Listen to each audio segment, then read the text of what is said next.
Hello guys, and welcome back to Final Fantasy 2 Level 1 Challenge. So, last time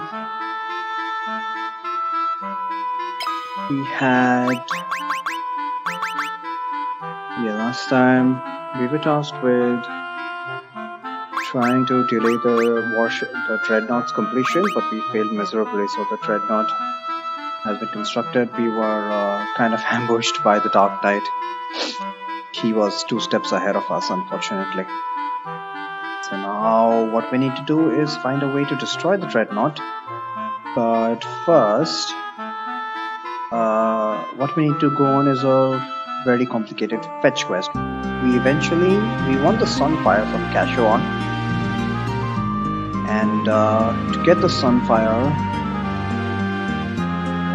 the Sunfire is available at the entrance of Cashoon, but unfortunately we cannot transport it. We need to actually go inside Cashoon Castle, fetch the Eagle's Torch, which apparently they used for festivals and such, and transfer the Sunfire over to Eagle's Torch and transport it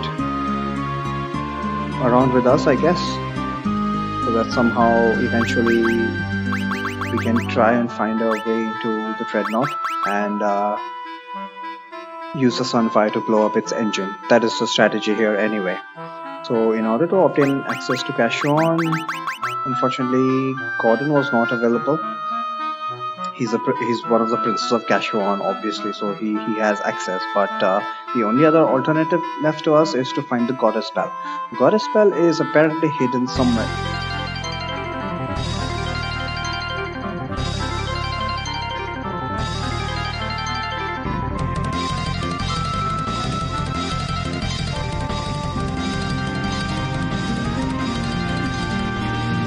Hello, Matt. How is the Bravely Default grind going? Or actually, you decided to stop grinding, didn't you? You decided that you're just going to cheese all the bosses. So how's the progress on that? I think you use my streams to actually grind your way through Bravely Default. Feels bad, man. But what? Grind is done. Nice. What level are you?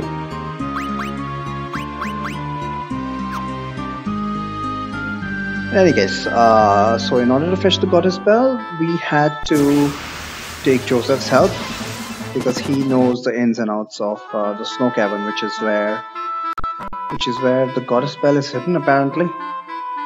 72 or 73. Grind for job levels. Are you looking for some specific abilities?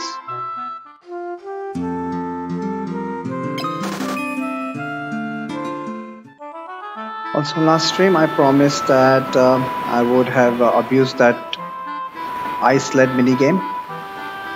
Damage for re-raise.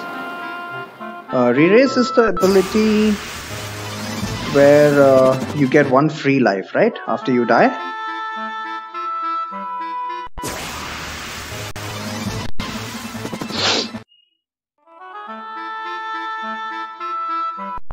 So yeah, I had promised that I would have grinded off enough money, but unfortunately I failed to live up to that promise because I was just I just completely forgot about it. I have no excuse.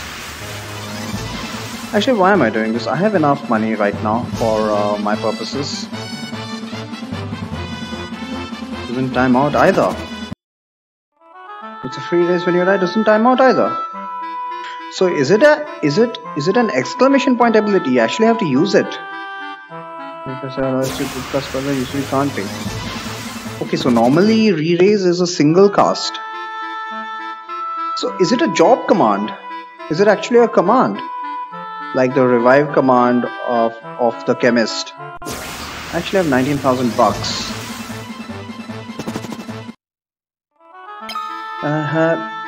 Okay, I have 14,000 bucks, which should be enough for now. Yeah, I actually don't need to grind money.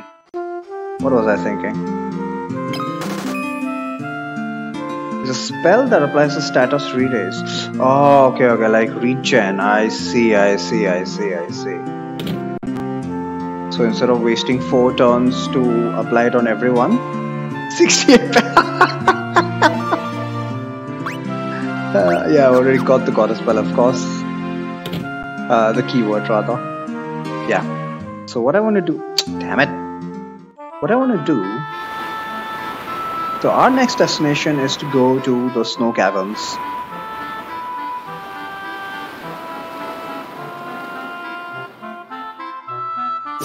In order to obtain the goddess spell.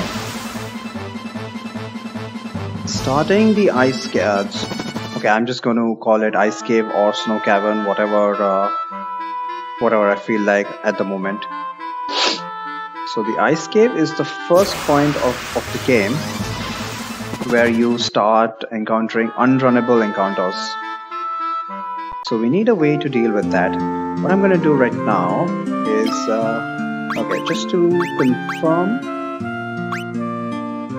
status, Furion, everything is at level 1 except shield. Shields at level 7, evasion 99%. Evasion 99%. And evasion 99%. Do they have any spells? Of course, Joseph for the price of 1. And it's nice that the Black Mage's ability is passive. So what's the plan of action now? Just gonna fight bosses? You're gonna go ahead and retry the bosses? Or was it that specific fight that you were concerned about, the one which has a Valkyrie as well as a summoner as well as it's a 3-slot passive. I wonder where they got the slot system from. Is it from Tactics? It's 5 slots per character. Because that 5-slot system really does make you think about the cost of each passive ability. Yeah, I was talking about Joseph. He comes with damn it. He comes with level 2 in unarmed skill, which obviously we're not going to use. I forgot to mention that another restriction in this challenge run is that my 4th party member cannot use any physical attacks. Even if it's at level 1, he has to necessarily use shields only. Nice. So for now, going back to the main plot now. Oh, I thought you were done with the main plot. Still haven't beaten the final boss? Yeah, so for now, all we want is... Can I buy 99? But it doesn't look like you can carry anymore. I see, so I already bought this, did I? Potion, antidote, cross, golden needle, mallet. Don't really need the golden needle. Mallet, eye drops. Okay, I pretty much bought everything I wanted. What was I thinking?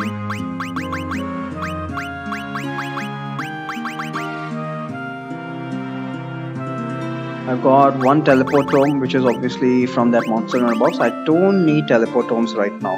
So don't know how the game ends. Okay. No idea how far you are into the game either. Damn it, this has just been a waste of time. So I've got fire books, which is basically what I wanted.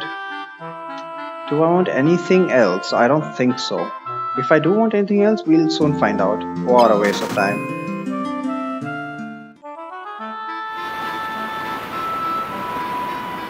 So let's just continue on with the plot. Speaking of plot, we need to make our way to the ice cave, snow cavern, whatever. Hang on. Oh shit. He has cure at level 1, she has fire 1, cure 1, and he doesn't have any magic. I need to go back again. God damn it. I need to teach. I need to buy a bunch of ice books. Yeah, I need to buy a bunch of ice books. What am I doing here? Level 79 somehow. All of that grinding. So much for just ability job level grinding. I guess there aren't any encounters in Bravely Default which only give ADP. Oh, what's it called, by the way?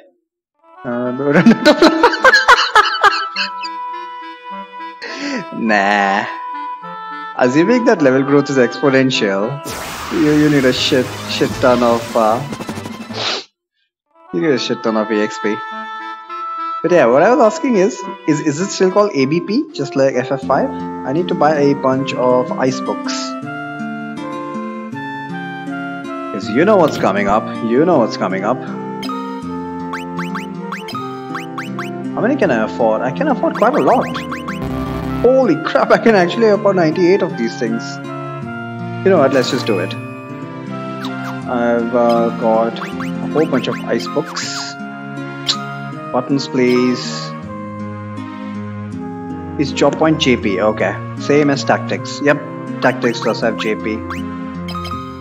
So are there no encounters which only give you JP but no EXP? Alright. So I've taught everyone the ice spell as well, which is going to come in handy.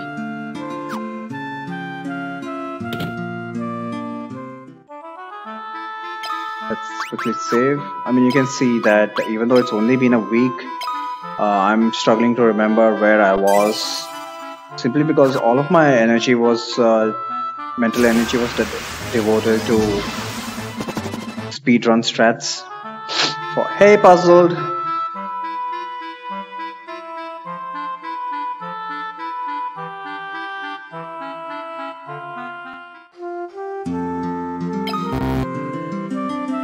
Sorry, but I can't. Excuse me? What? Oh, god damn it, I've run out of cash. Great, I need to fight a battle here.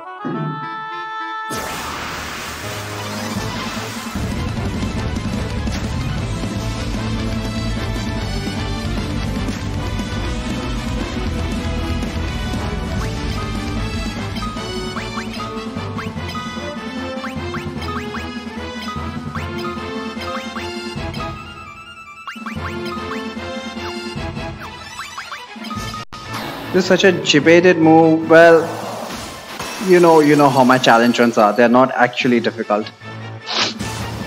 They're just meant to show how easy FF2 is. Okay, have I got some cash? I should have some cash right now. Forgot to catch the dialogue what he actually says when I don't have cash. Because I've never not had cash while talking to this guy. Whatever, doesn't really matter. It's not like the translation is funny or something. There was actually a competent team that worked on this translation.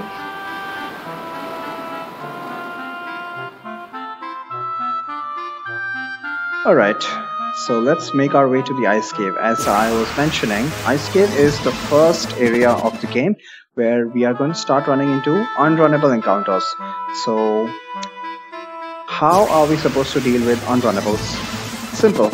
We save scum the crap out of it.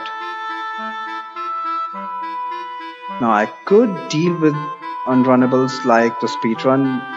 I could use speedrun strats to deal with unrunnable encounters, but fact is that as long as I use anything over which is not level 1, I'm gonna feel a little guilty about it. I'm not gonna stop myself from doing that.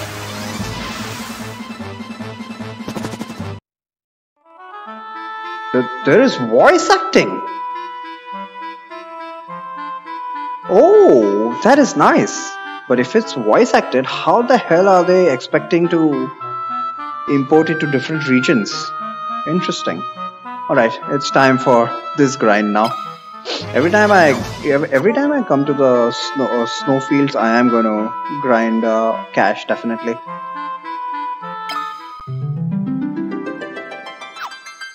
Oh shit! Pressing the wrong buttons. Original Japanese only. So, yeah, exactly. If it was Japanese voice acted as well, and then it was dubbed in English as well, holy crap! If they want to port to other regions, how much effort? Imagine how much effort that is going to take.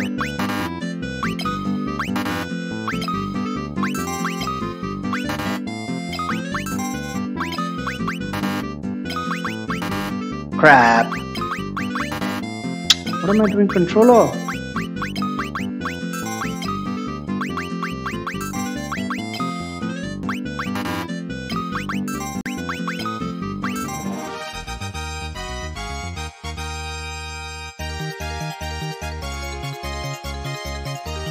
I need to come up with an efficient way of noting this down.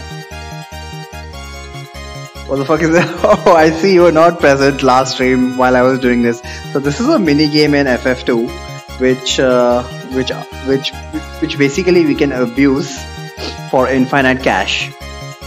Hang on, let me just note this down first. Joseph, Maria, Gordon, Minwoo on the first row. Tyrion, damn it. Tyrion, Richard, and Gordon. Then we have Layla, Joseph, Maria, then Guy. And finally we have Layla, Minwoo, Richard, and Guy. So what happens is that if you play this minigame legit, you can win how much? I won 600 gil, depends on the number of misses I got. I won 600 gil, high potion and antidote. So how we can abuse this minigame is that this exact tile set, any BioWare game. But BioWare is like, well, I was gonna say big, but then so is Square. But I guess it depends on how each game is received in Japan and outside. I don't know if they release it to the US first or they release it simultaneously to Europe as well, all the English speaking regions. But depending on that, would they localize it for other countries? Square's probably bigger than BioWare. Wow. Okay, that is news to me because I've heard a lot more about BioWare than Square. Screenshot it and do what? I don't have a second screen. I'll probably write it down. Anyway, what we are going to do here is this exact puzzle. Speaking of puzzled wings, this exact puzzle is going to be repeated after 31. What can you call this? Tile sets. Yeah, so look at that. I got 7 misses, and that's apparently some leaderboard. Whatever. Anyway, so this is number 2. Oh, I screwed this up. You have to play in full screen. What does that mean? And I screwed this up.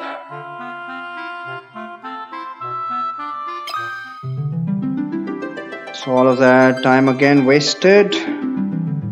Because it's randomized. Every time you start this game, it's randomized. So now I don't know which.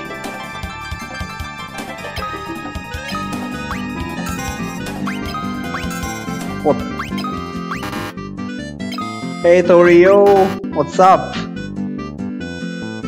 Like that emote? I told you I had a surprise for you.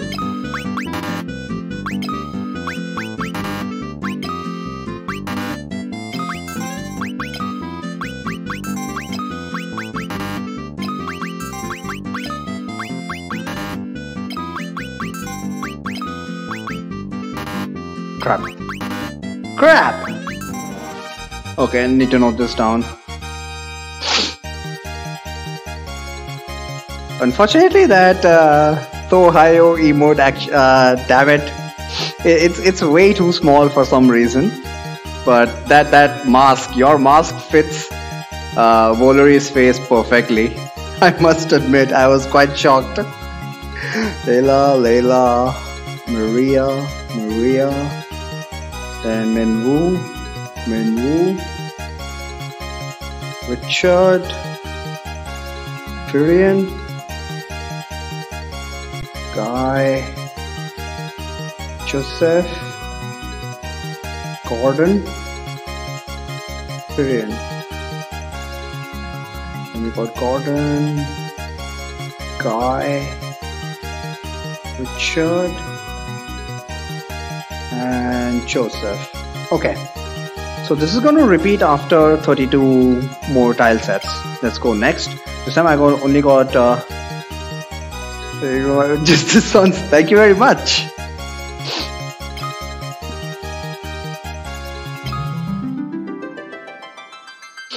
Don't mind if I do. Yeah, okay. Start game. This time I need to be careful. 1, 2, 3, 4, 5, 6, 7, 8, 9, 10, 11, 12, 13, 14, 15, 16, 17, 18, 19, 20, 21, 22, 23, 24, 25, 26, 27, 28, 29, 30, 31, 32. Okay, so this one should be the exact same. Layla,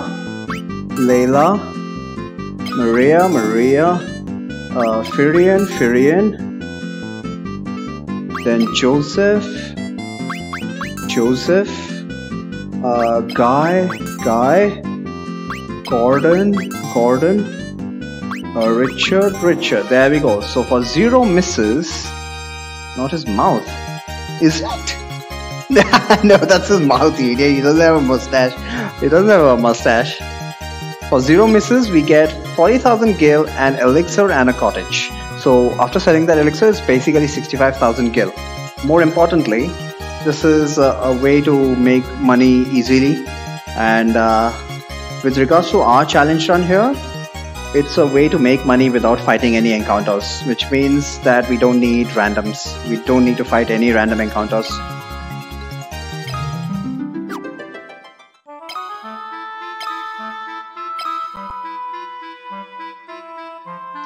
That's so much. No, it's not. What are you talking about? No, it's not. Look up his official artwork. Alright, now that we are flush with cash, mouse don't look like that. Well, he's like Dalsim from Street Fighter.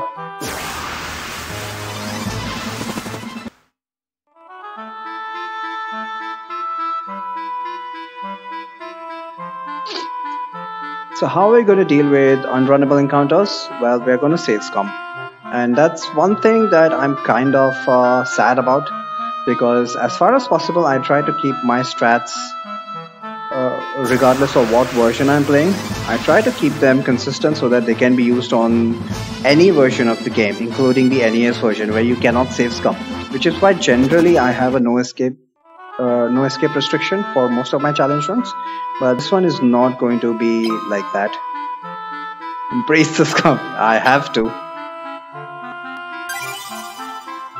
If no escape for level 1 challenge run would be just mechanical leftover. Hello, R6. I have seen you somewhere. Have I seen you somewhere? I remember that name. FF1 also had unrunnables indeed, but yeah, like you said, mechanical leftover. Was it FF1 leftover though? Did FF1 also use the same what do you say, code strategy for encounter determination? Because I've been told that it's A side and a B side, and some crap like that which I just couldn't make sense of. And what am I doing here? We need to save scum the crap out of this. So save after every encounter, and when we deal with unrunnable encounters. So what I've been told is that each area has 64 sets, right? And some of them are obviously boss fights, and boss fights are by default marked as unrunnable. Wait, why am I going here? Man, I should get this much luck in a speed run. I'm getting all runnables here.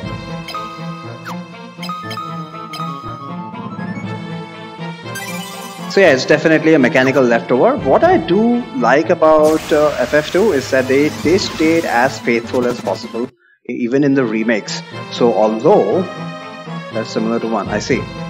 Although they definitely had the technical capability to remove that kind of mechanic, remove the unrunnables. They chose not to, because yeah, here we go, it's our first unrunnable, so rip. And I didn't say after the last encounter.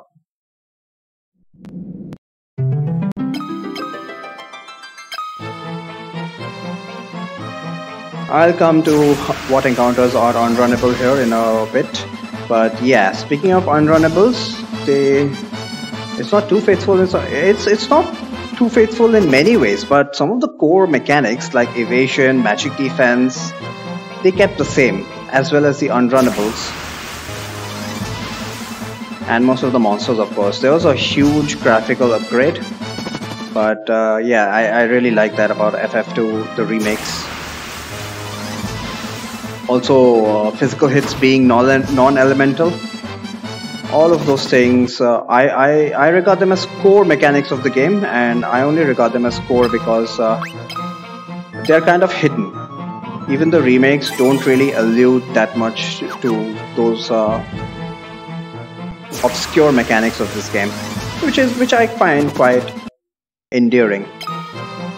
But coming to unrunnables, the way I like to remember, of course, as I mentioned on my first stream, it's pretty much just memorization.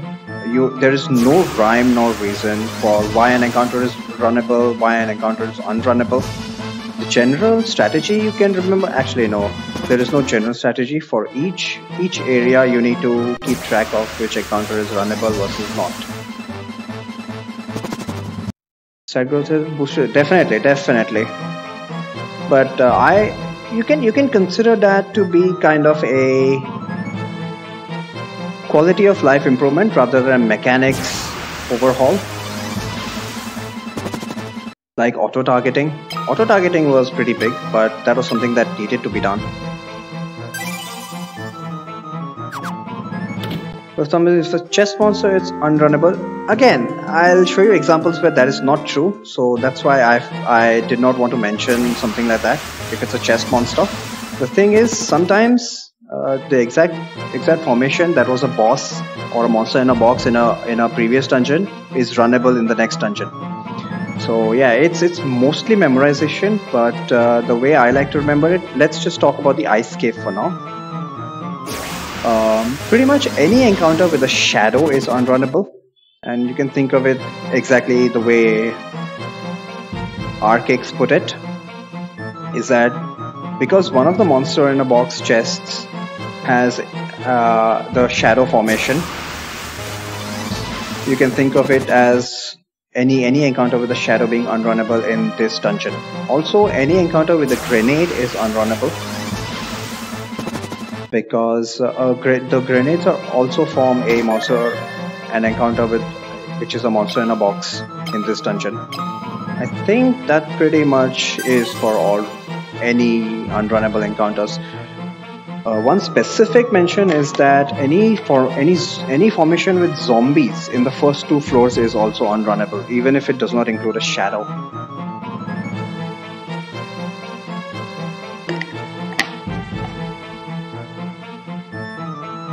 Alright,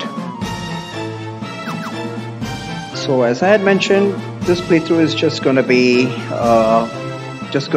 dealing with bosses. We're not gonna be dealing with random encounters, which is a shame, because random encounters are pretty much the core of FF2.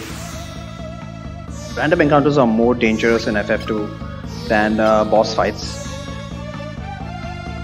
Many undead are also unrunnable. Mostly they are not. The very same formation which I said on the first 2 floors is unrunnable is actually runnable after the first 2 floors.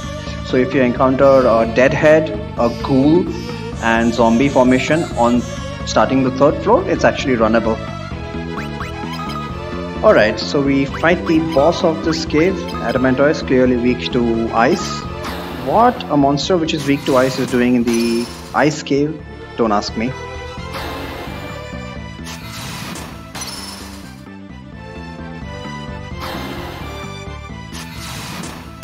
Setting a Final Fantasy tradition, turtles are weak to ice.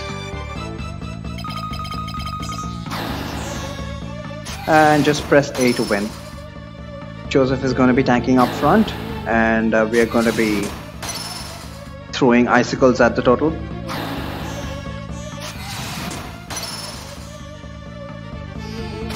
And there we go. Worst strat for dealing with bosses? Mostly level 1 magic only, which is why you see the stream title. Every boss fight is going to be a battle of attrition, but yes, if it proves that it's way too frustrating, then tomes. And as far as tomes are concerned, I'm going to try to avoid using teleport if I can. My main focus of this challenge run is to see how I can deal with the final boss at level 1. So if I have to use teleport tomes at the so-called bosses before the final boss, so be it, but only if it gets really frustrating. But yeah, mostly we're going to be relying on magic, because level 1 physicals starting from mid-game when monsters get at least 50% evasion, it's just not going to cut it. I could use haste with physical attacks, but that's only going to be a factor end game. Until then, I have no way of boosting my number of hits. So it's pretty much going to be magic, and every fight is going to be a battle of attrition. You obtained the goddess's bell, which was hidden in the door, which was hidden in this wall here. Alright, so we pretty much accomplished here. Doing a zero equipment run of this. What is a zero equipment run? I'm always on the lookout for more challenge runs. And before considering yourself stupid, just scroll down on my channel page and take a look at all the challenge runs I've done. And I guess we can have a competition of who's more idiotic. No equipment. Sounds simple enough. Bare fists only. Oh, rip. This is unrunnable. Yeah, we're back on the first floor. Weapon, shield, or armor. I see. Sounds doable. Sounds doable to me.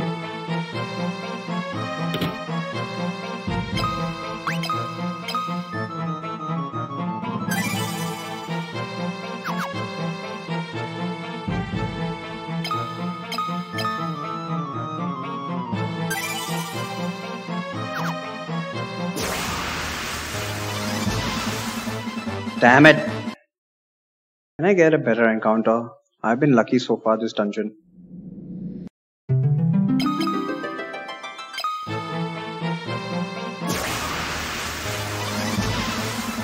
Come on! Inability to equip shields. I would say the real issue is not having status protection because of the white robe or the black garb. Thank you. Because I don't think evasion would be that much of an issue.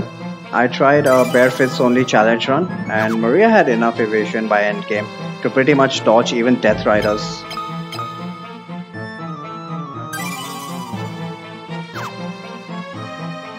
I guess you used Guy, did you?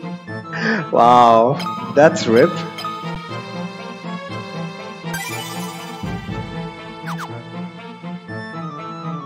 Two agility. Yeah, I'm surprised he even got 2.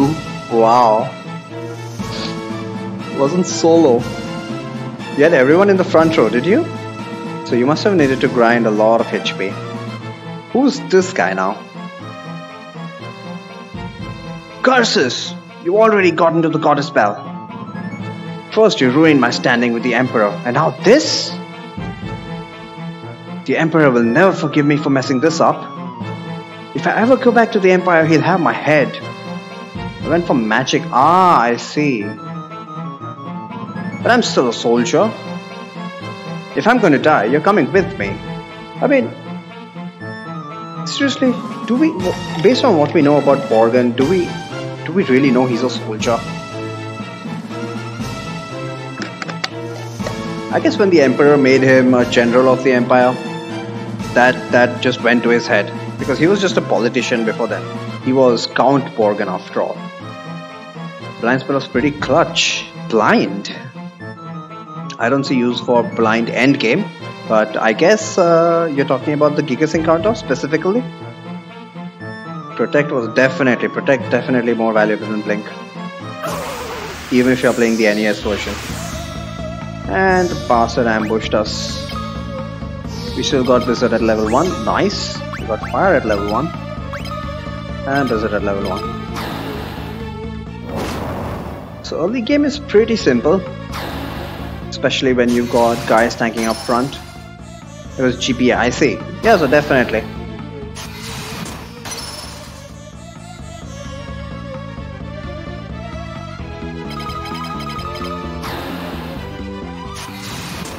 So these bosses only have physical attacks. Physical attacks are relatively easy to neutralize.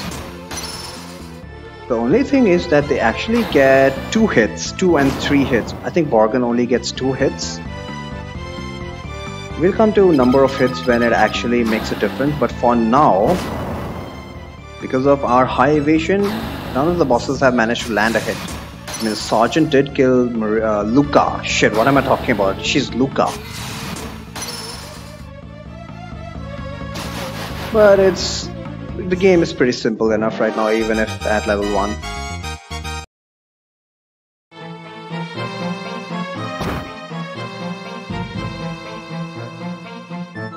Arrows is a magic spell. Fair point. Fair point. Yeah, I forgot about that. But it's quite weak. It's quite weak. I mean, yeah, if he decides to spam, that's definitely a problem. But when bosses really start using magic... Red Soul!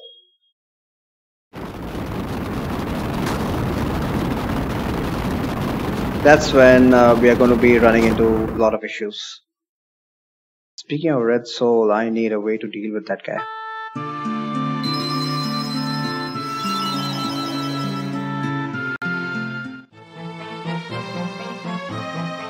Ghost Fighter attack is backwards.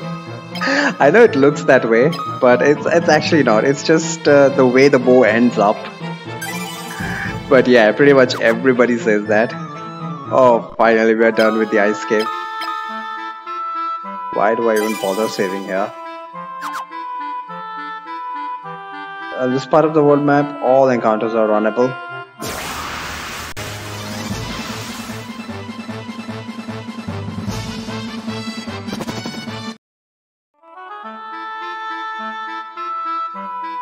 So now that we have the goddess spell in our possession, we need to make our way to Kashuan.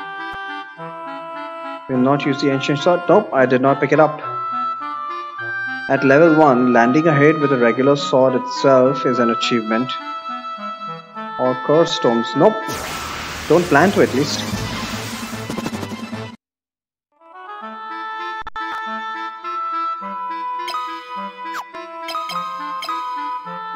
Why am I bothering to save?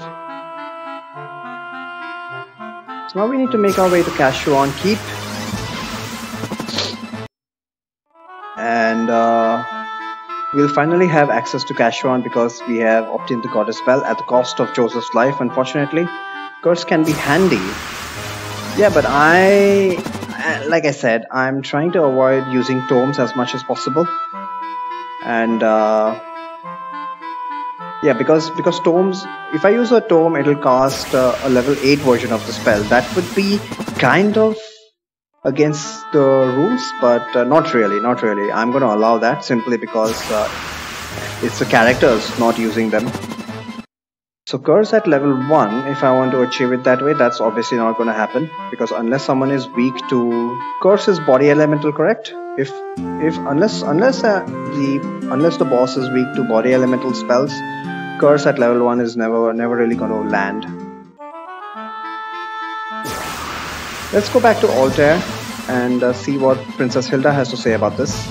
Now that we do have the goddess spell, can we get some direction, please?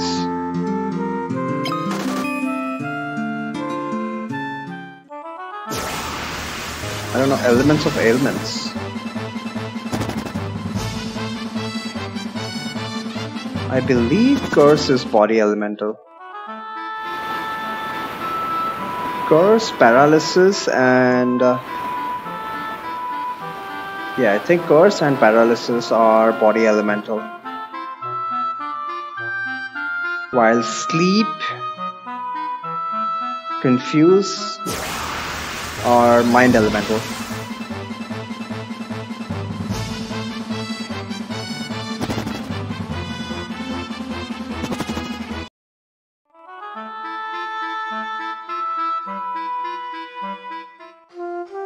Alright, princess, we got the goddess spell. What do you have to say? This man in Puff named Sid, who just might know if the Dreadnought has any weakness. Been there, done that.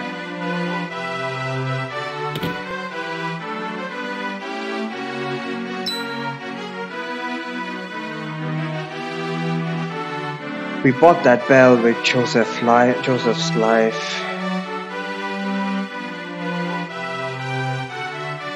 We cannot let his death be in vain. You must take the bell to Cashuan Keep at once. Alright, we already knew that, but she just confirmed that exactly we need to go to Cashuan Keep. Let's just heal up and head there, I guess.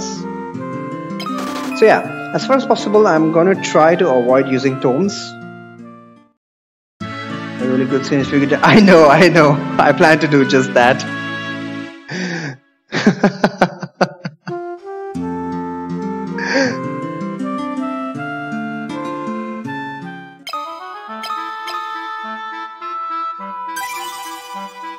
Alright, we got pretty much all the cash we want.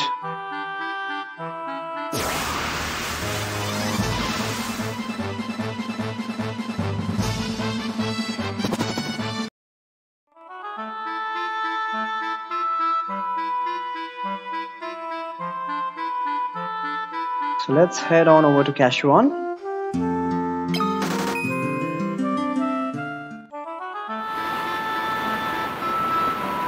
Now we know that the castle, the gates of Cashuan will open as long as we have the goddess bell.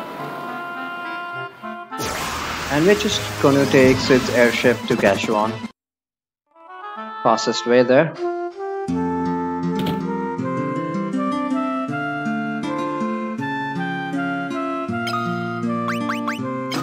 Thank you, 400 bucks. But yeah, speaking of the level 1 restriction, it's not really a hard and fast rule that I cannot use tomes as items. Even though technically speaking, they are going to cast a spell that is not level 1. But that's okay, because it's effectively using the item command, and the item command is one motif that I wanted to highlight with this challenge run. The door is locked, not for long.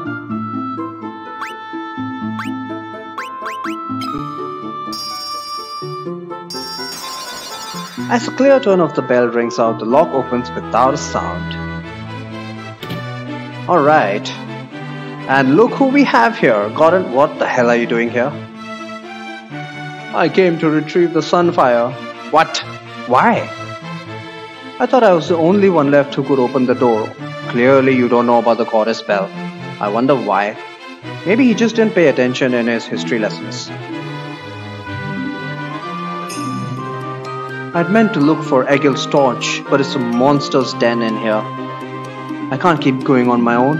I can't return empty-handed either. I don't know what to do next.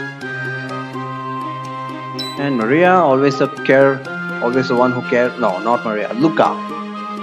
You know your way around the keep, right? Do you think you could help us find our way through? I'm sorry. What? Gordon, you don't know your way around your own home? The keep is riddled with secrets. No, it's not. There are no secret passageways. I wouldn't know my way around any better than you. But I do want to fight. Will you let me come with you? And this is where Gordon's transformation begins as far as the story is concerned. This is where Gordon decides that, you know, I'm not going to be a coward anymore. I'm going to grind with these guys. And we'll be happy to grind Gordon up. That basically just involves hitting him in the face repeatedly. Alright, off with your stuff.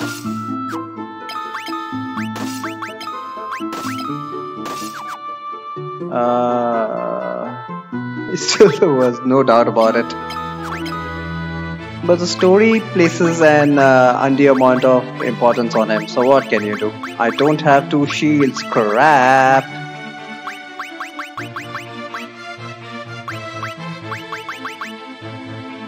Okay, I'll need to buy him one. I forgot to take Joseph's shields off. Alright, so Gordon for some reason came here. This changes things, or does it? Well, regardless, let's see what Hilda has to say about Gordon. He did run off after all.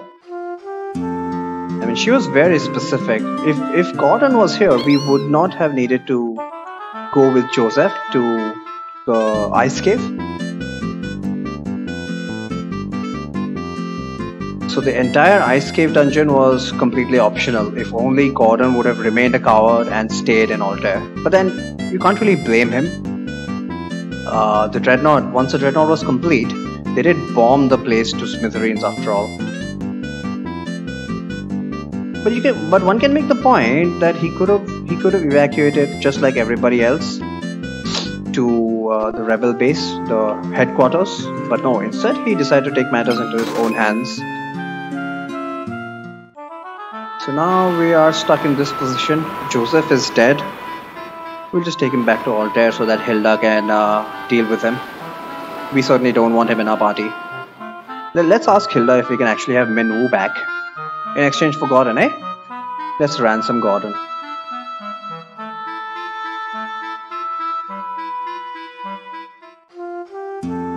Shield first. He can keep his bronze shield, no problem. I'll just buy one mithril shield. And can I sell stuff?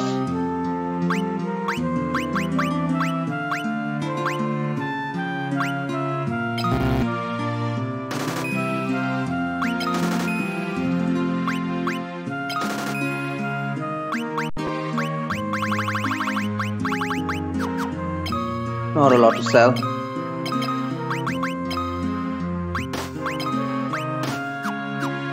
Okay, his evasion is obviously going to suck, but since he's not allowed to do anything except physically attack with double shields, his shield level will go up pretty fast. Alright, let's just ransom him away in exchange for Minwoo. I mean, 128 HP at this stage in the game.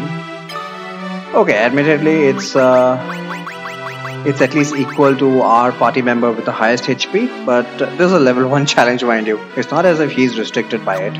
Asshole. Hilda, please take him away. Gordon, you're too late! Had you come earlier, we would have had no need for the bell. And Joseph would still be alive. Hilda, you must listen to me. I was trying to... Oh my god, she just slapped him. I have no intention of listening to you.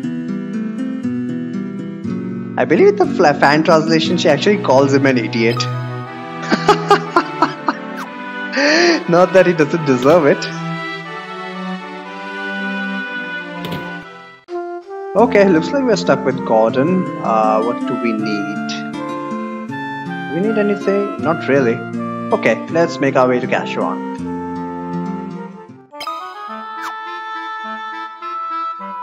So after that, thankfully not very long quest for the goddess bell, we have found Gordon as well, so it's not as if we actually need it. Actually, we did need the goddess bell. Only technically though. I guess what we could have done is knocked on Kashuan's door, and since Gordon was just inside, he would have heard the knock and come and open the door himself. That could have worked. But whatever, we don't need the goddess spell anymore, TLDR. We've got Gordon whenever we want access to Kashuan. So let's just go in. He himself admits that he doesn't know exactly all the passageways through Kashuan Keep. Apparently the place where he grew up, so I don't know what's going on there.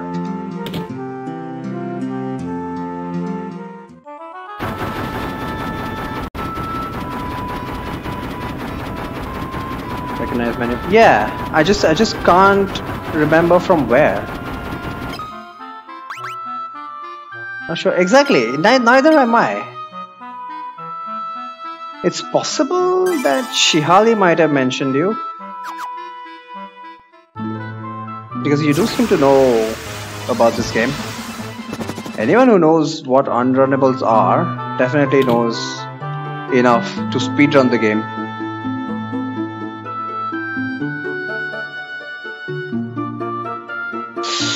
I wanted a bunch of cure books. That would be it. Oh, do you speedrun? Are you kidding me? I got the only unrunnable. Do I have some level 1 stuff? Blizzard is at level 2. Nope. Fire is at level 1. Attend to frequent effort to stream. I see. Okay. I see. Okay, she's got fire at level 1. Let's see if we can actually win this fight, because I don't remember the last time I saved. I forgot that there was an unrunnable on the first 2 floors.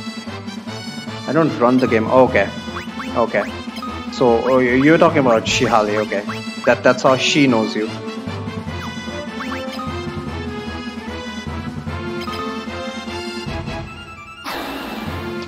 Hopefully Maria can solo this fight.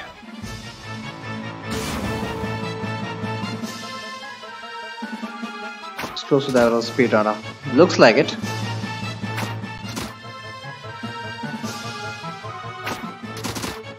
Yikes! The only one who could actually win this fight was just taken out, so rip.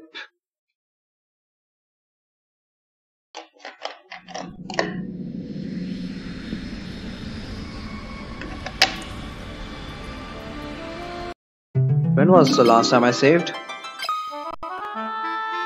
Oh god. Okay, anyway, we just got that dialogue. Goblin Prince. Yeah, that is a 1 in 64. Wow, how unlucky was I? But I think they must have increased the frequency in the remakes, because I tend to run into them very frequently in the remakes, not in the NES version. Very rare in the NES version.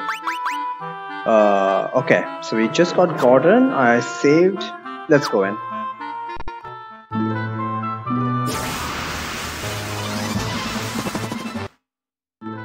Okay, before I forget, Blizzard at level 2, so that needs to go.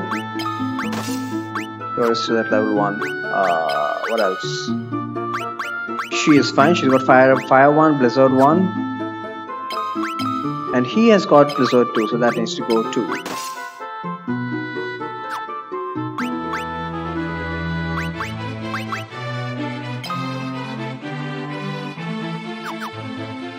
Let's carry on. So as we just saw, the only unrunnable formation on the first 2 floors of Cashron Castle is the one with the Goblin Prince.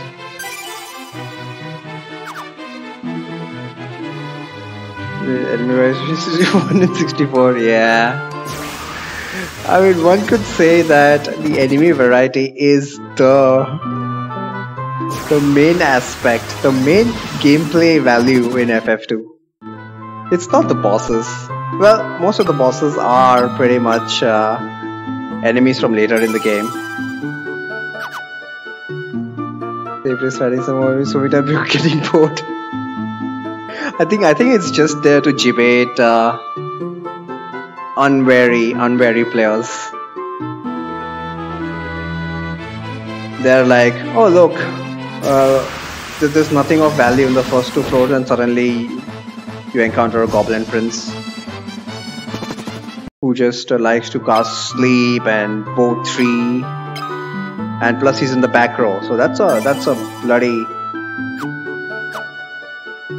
The fighting first Goblin. Yep, characteristic of this game.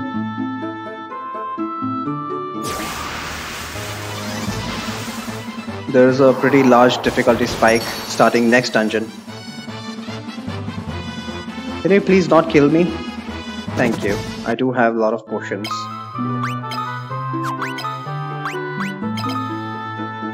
One thing I guess they had to do was increase the inventory limit, because I kind of find the inventory restriction in the original NES version pretty endearing, but it's just not practical. Same number of unique enemies, 128 I believe. Why 128 though? That's what I don't understand. I mean, one byte would go all the way to 256. Did I save? Why not just have 256 enemies? Wow, why am I saving again?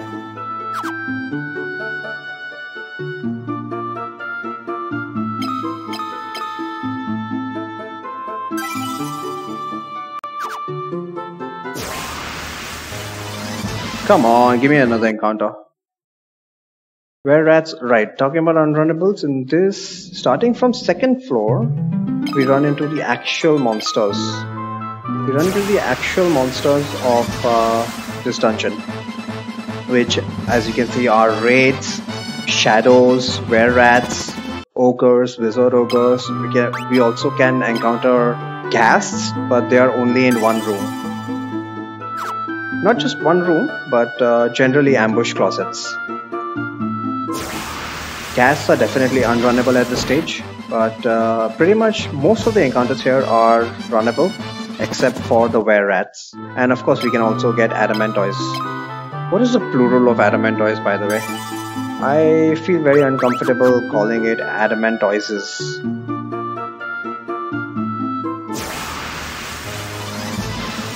Wraiths are runnable. What else is unrunnable?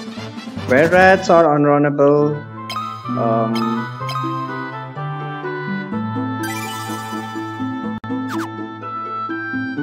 Adamant.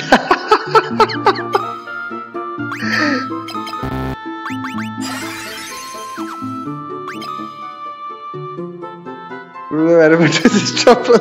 Not really. Not when you know how to deal with them. Adamant. What? Adamantimai.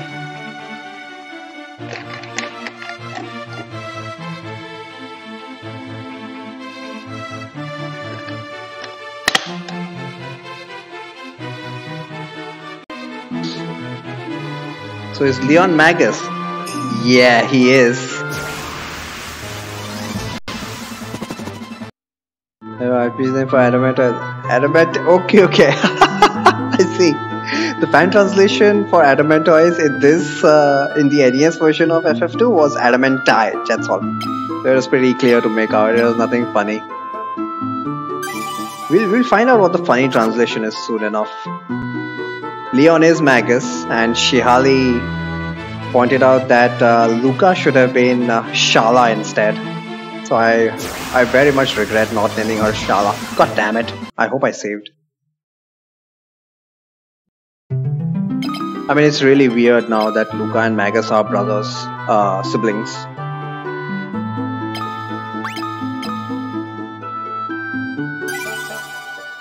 Would have been strong. Indeed, yeah. It's just that I thought of Maria only as Luca because she is the black mage.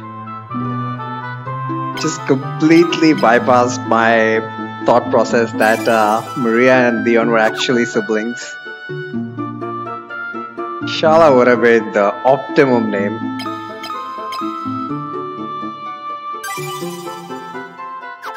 Alright, so in...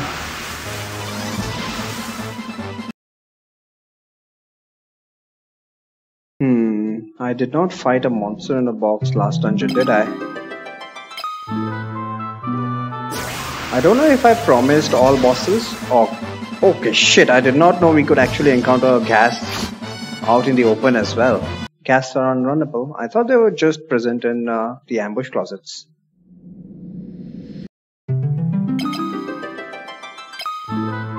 All guys, pretty much. Because there's a lot of stuff that just that is just misinformation. I must say, whoever made that Gamer Corner site, we owe, at least I owe him a lot.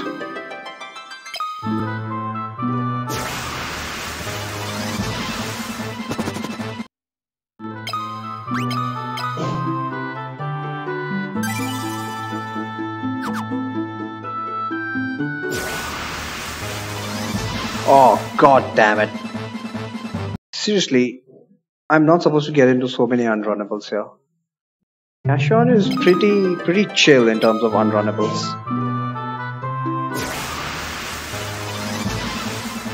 I think this is... Please don't kill... Oh, they're gonna kill Maria. Luca. And I do not have Phoenix down, so screw this. Then a single dog with some condensed tip for the game. Not aware of that, must admit. Seriously, are you kidding me?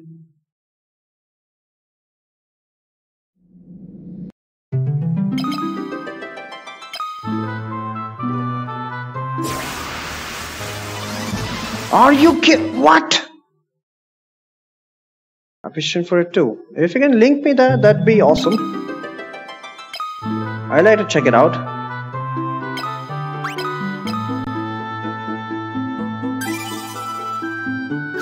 Can I get an unrunnable, please? I need to deal with the monster now. Thank you. Phew, wow. If I find the link. Okay, hope you do. Okay, I know I escaped a couple monster in a boxes last dungeon, but this is going to be all bosses. It's more aimed at first time players, so makes sense. I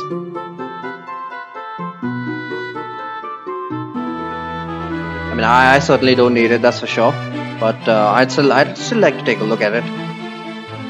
If for nothing else, but to recommend it to other people.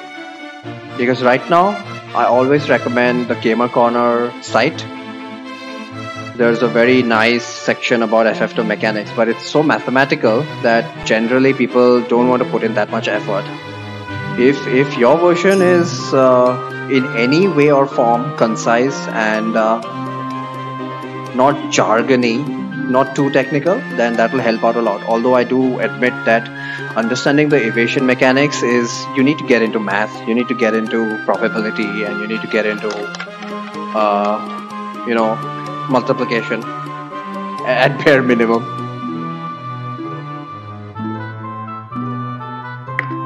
Because this is something Shiali agrees with me. Trying to explain anybody the evasion mechanics is an exercise in frustration. You don't need math. Awesome. So if you can find that, that'll be a massive help to anyone.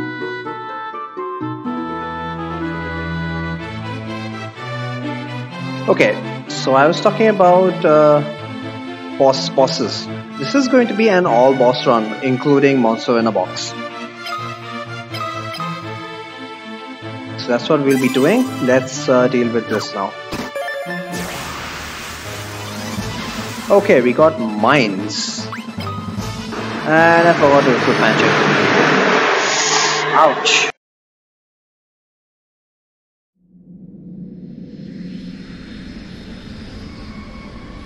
Sorry about that, there's a celebration going on right outside my house. So a lot of fireworks. Keep an eye on how armor affects evasion percentage. It's more than that. It's explaining how shields affect evasion and how your evade level matters more. In many ways, your evade level matters more than your evasion percentage. The combination of evade level and the evasion percentage is where the math comes in, unfortunately. She already knows fire, okay.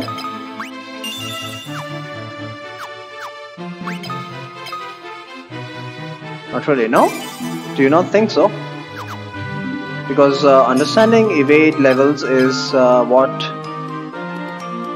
Understanding evade level is what keeps you alive with the Death Riders. And I will have good evade level by the game's end. Fair point, fair point. So all you need to work on is your evasion percentage. We're 50%. Yeah, I agree. But sometimes what happens is that they tend to have Guy with bare fists. I've seen a lot of that. They think that Guy is a monk, and after seeing how good Joseph was, using only his fists, they just unequip shields. So then you have to explain why you actually need that evasion. Even though their evade level is 5, why they are how they can dodge attacks. Oh god, I hope those drums are not too loud.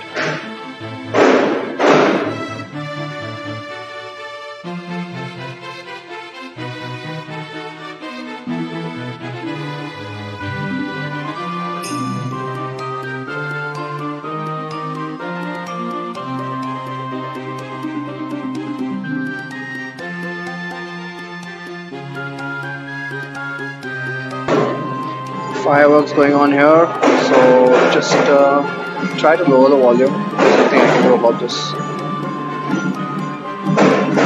Virginia has nothing, so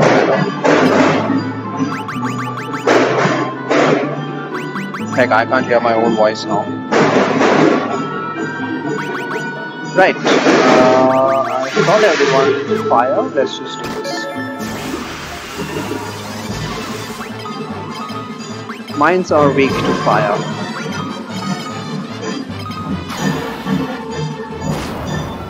Second number is more important. Yeah, you have a point. I think that's definitely a good way to approach it. Trying to explain someone why the Dread Riders are completely killing them.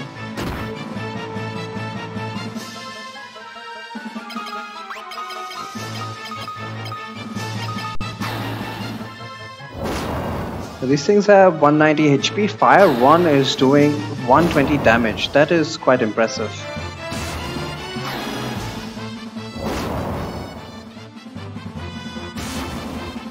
Just think, well, can you whisper this to me? I don't have a means of recording all my chat footage, chat history. And I'll need to get to that link after stream.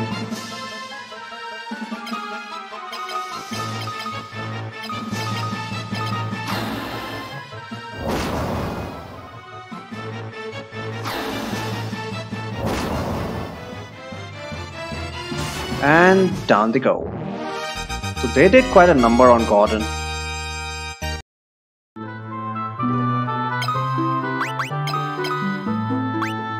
Rhea leveled up fire, so let's discard that. And I think everybody else is fine.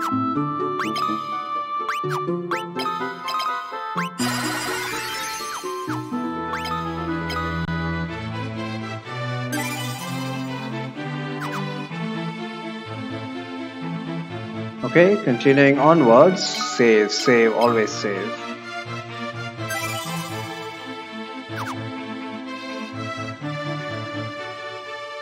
We're almost at the end of the dungeon. Oh look, what could this be? Certainly not the boss of this dungeon. I also like how oh shit, I missed the dialogue. I also like how simplistic FF2 is. The original was definitely simplistic, but they kept that simplicity in the remakes. That it's very clearly separated into story, then dungeon, then optionally story, then dungeon, dungeon. It's almost like FF1, just a dungeon crawl, and there's a boss at the end of that dungeon. Sometimes there's not, which is a pleasant surprise. What's this? Huh? I'd heard there was a monster guarding Eggel's torch. Now I've seen it with my own eyes. A red soul! So here's the thing about the red soul.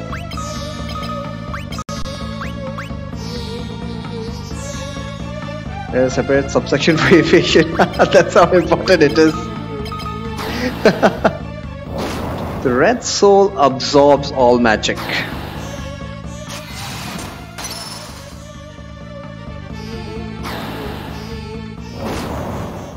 What is that purple eyes? I don't know, must have drunk a lot last night.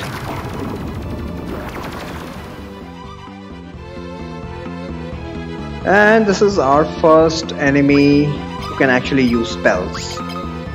So how do we deal with this guy now? If he's going to absorb all our magic, can we use physical attacks? The problem with physical attacks is that I cannot reset them, effectively speaking.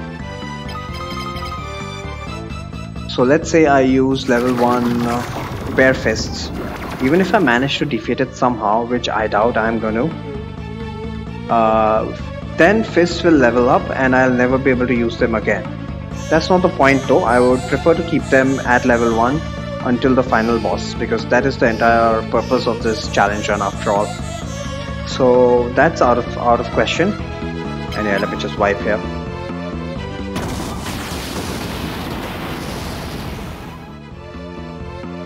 So using physical attacks is out of question. How do we deal with this guy now if he's gonna absorb all magic?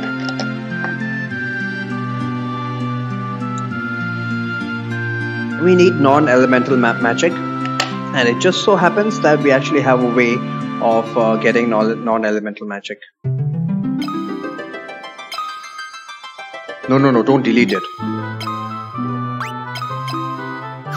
Does nobody have teleport?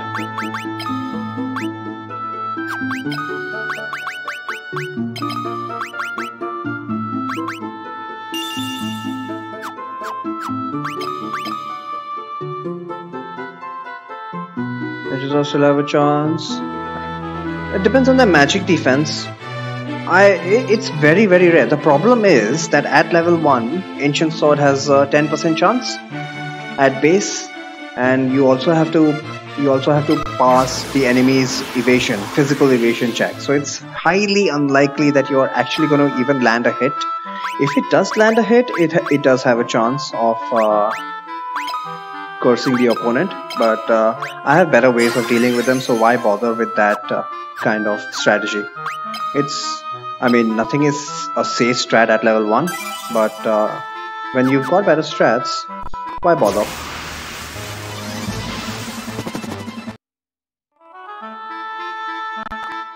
So we need a little bit of a sequence break here, because we can buy the holy spell if we somehow make it to the town of Mysidia. Because of FF2's weird geography, we can actually do that. I need to go to... That's exactly what I'm gonna do. Flare, boys. Holy. Flare is not available in Mysidia. Yeah, because of FF2's weird geography, can I open the map? Where is the map? There is the map. So look at FF2 geography. Can I... Yeah, so just look at this. The world wraps around itself. So it's actually, there's just one continent which goes from south to north. And on the left hand side, if you just take a small detour to the left of Altair and go south, you can see Mysidia on the map. Of course, it's not labeled. It's actually labeled. No, it's not. It's not labeled right now. We'll just head to Mysidia because we can actually make it there via land. Where am I going the right way? No, I'm not. It's this way.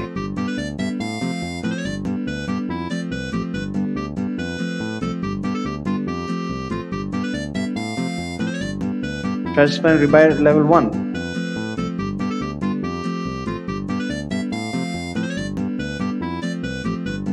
That's the strategy I've been following so far. As soon as one of my spell levels up, I just trash it and relearn them. Okay, I think this is where Mysidia is. So we need to let go of the Chocobo, and I'm actually scared enough that I will save on a different slot.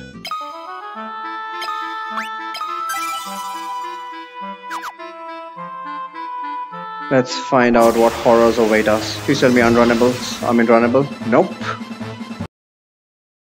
Now in this area, I'm not even going to bother talking about unrunnables here. We're not even supposed to be here. So if something is runnable, it's runnable. Otherwise, it's unrunnable. That's all. Oh shit! I'm getting the worst encounters here.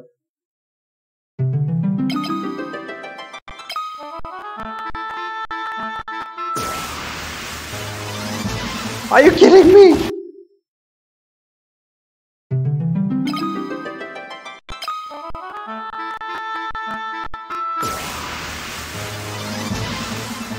What the hell is wrong? I know that RNG is not set, not in this version. I tried making this to while even playing normally. Why do you make a trip here when you're playing normally? That's the first question. Oh my god, I'm just getting unrunnable. Use 100 HP would be a treat. It's not. I'm just gonna run away from everything. Hang on, do I have the cash? I have 40,000 bucks. Is 40,000 enough? Actually, it is enough.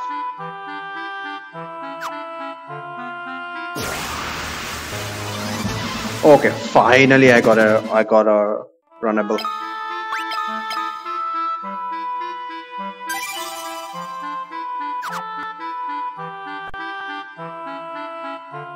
Made it to Mysteria. Alright. We only got 40,000 bucks, so all I'm gonna do is pick up the holy spell. That's all. It's 20,000 bucks.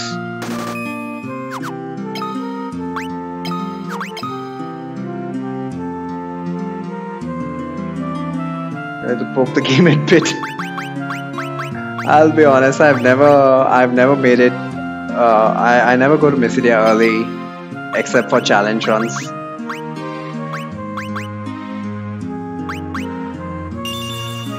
In a normal game, I think it just makes the rest of the game very, very easy. I mean, much easier than it normally is even.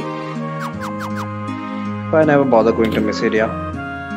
I did a playthrough of Lenofis' ROM hack recently, where I was in a way forced to go to Mysteria early. But I just used the NES cheese for that.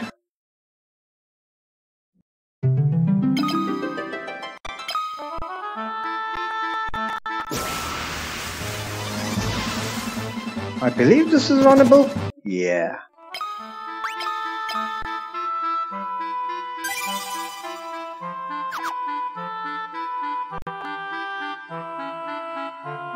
So now we gotta make our way to Altair somehow. If the randomizer exists yet, FF2 GBA randomizer exists, made by Abyssonim, and I'm working on the NES randomizer. Wow, Gordon just died. I was working on it, I haven't done any progress on it for quite a while.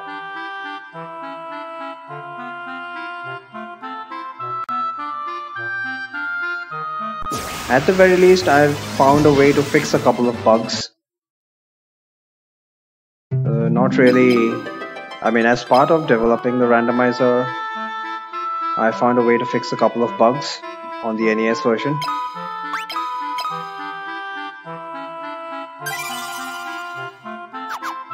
I think the most irritating bug is the fact that you don't get a chance to gain any stats if you're afflicted with a permanent status condition. That was a pretty simple fix. Because Mia, yeah, he was, but I think he gave it up. He tried to randomize all the chests, and apparently it went haywire on one of the seeds. You got what's his name? You got Beelzebub in the as a monster in a box in the Altair potion chest. I don't know what progress he has made on that, but I did manage a randomizer. I haven't done a playthrough of it. It is not particularly interesting. I think that's part of the reason why I haven't really been motivated enough to work on it. But at some point I'll need to pick it up.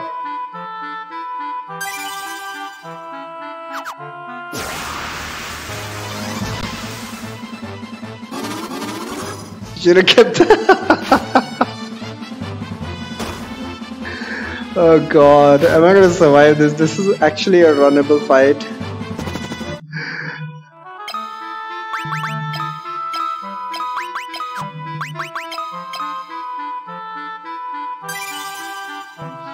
Please make it to Altair. It's just round the corner.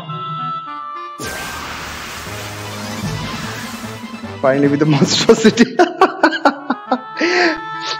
I mean Altair. It was the final boss was there in Altair all along. Finally we are in this loading zone. Jeez. But we do have the holy spell, which is non-elemental, and we have a way to beat the red soul now. So let's chop chop. Will just revive everyone. Will allow me to catch the dialogue for the church, not church, the resurrection statue. What does she say? As you pray, a warm light suddenly envelops you, and a voice overflowing with compassion rings in your ears. Soul that wanders in death, return now from that distant land where sorrow and darkness hold sway. I don't understand the point of this entire, whatever the hell this is, monologue. Just say bring people back to life, like FF3 says, revivification, and done. Items with item monsters too. Builds of just had Genji gear in it. Actually, no. I successfully managed to randomize all the chests, except the money chests. I couldn't figure out, I still haven't figured out how the money chests work. But I was able to pretty much randomize all the item chests among themselves. It's just a table actually, as it turns out. So I don't know exactly what Meowth was on. I don't know what line of code he was pursuing.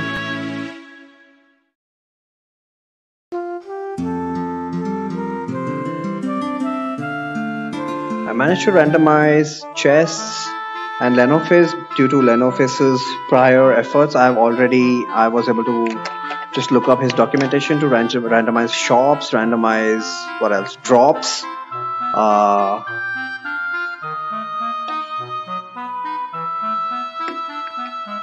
Don't know what else I was able to randomize. I don't even know if I have a document. I uploaded a paste bin of that, but crap, I don't think I have a document of that. But I pretty much went with an all randomizer. Yeah, I also managed to randomize enemy AI. So during my randomizer playthrough, I actually got goblins who had fire 16. Holy crap, that was quite a tough early game. Have you run into space constraints on NES? Well, I'm a very conservative programmer, so my policy is just never trust the code. What I tried to do was replace one line of code with one line only. I didn't try anything more fancy than that, like jump instructions and you know, stuff like trying to insert entire algorithm, entire subroutines. I haven't tried that. I want to see how Lenophis and King Letus' ROM hack works. I mean, what is the extent of the changes that they've done? Because right now I've only made very simple changes. Like I said, replace one line with one line only.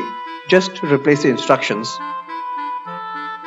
So the bug fixes that I made was pretty much stuff like dash button. Yeah, dash button was not even a code change. It was just there was just one setting in memory which you had to. Yeah, that value indicated how fast you're supposed to move. So there's a number 2 for ship speed. There's number 3 for chocobo speed and something like that. And Shihali had documented that memory address. Dash button's partially dumb. Why though? The remakes have it, so I'm kind of used to it. But I must admit, the first time I saw Farian dashing, it was just a fast walk. It was not his movement speed as is. How do you mean?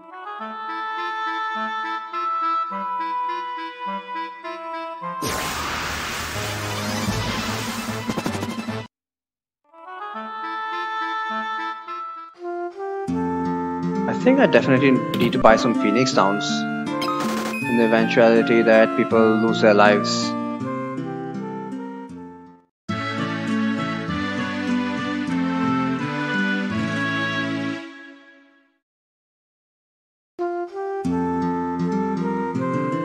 Just raise it outright.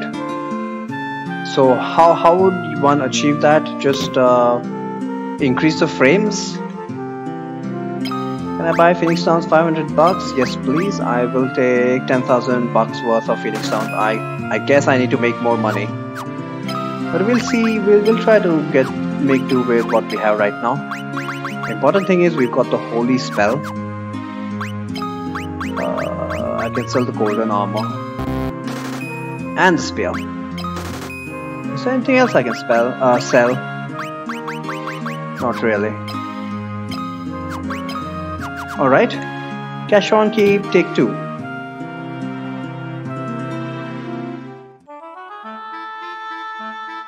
Did I not buy the ticket?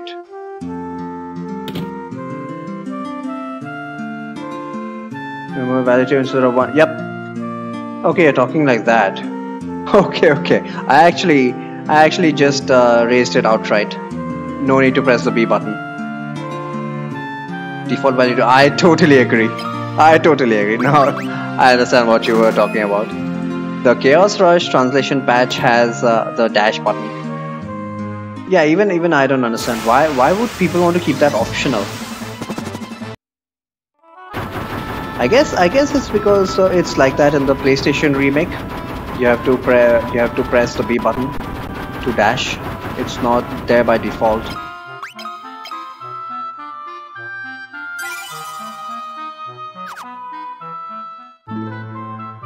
I also guess it's basic programmer thinking.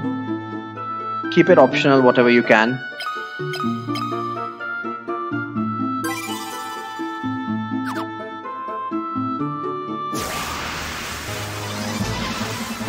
And it's definitely more sensible to keep to dash with B rather than move slow with B. It's like, hey Farid, stop running, okay? I'm pressing the B button here.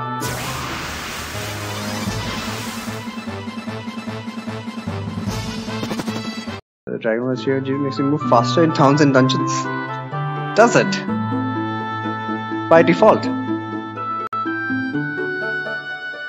Where the fresh air for me. Oh, you don't have to tell me. Final Fantasy V on SNES was a total pain for me after I played the GBA version. Because the GBA version had auto dash, and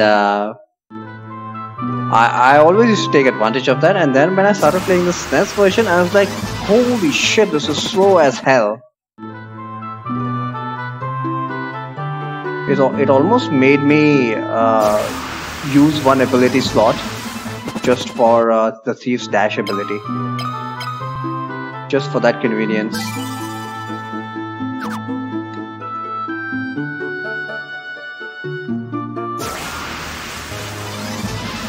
Nice. Quite lucky that I've been running into, all the encounters so far had been unrunnable.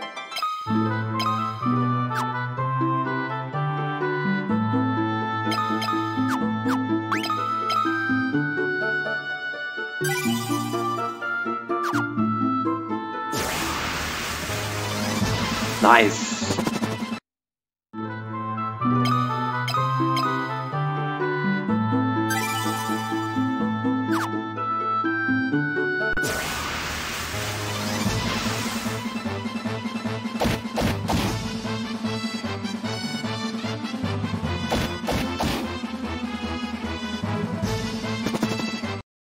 I should have eye drops.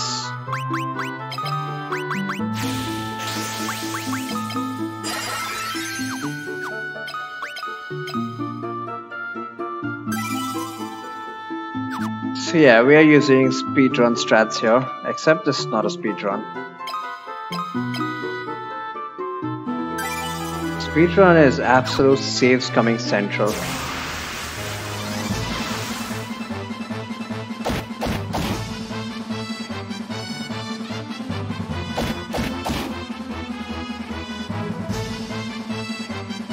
Again, can you whisper that to me as well, please? Like I said, I don't log chat history, so it'll be difficult to find this after stream. And I don't have a multi-screen setup.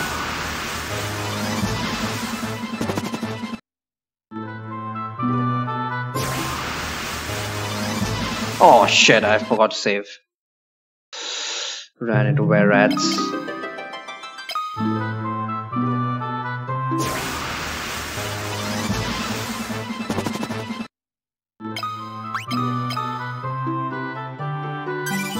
Let's make our way to the Red Soul. Also has fast movement speed.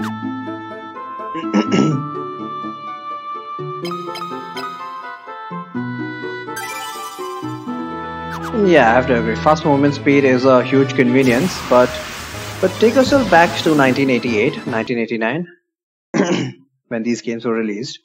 They tried whatever they could to make you spend more time on this game than actuality.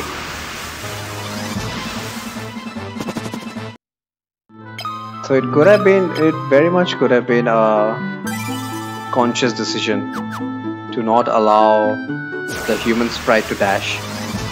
Only the ship and the chocobo speeds were over 1. Just take a look at spell animations. Even for AoE spells, it's about a yeah.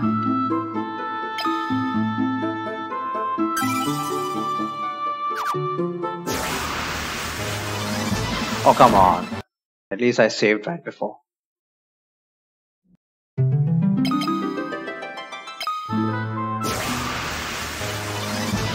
Thank you.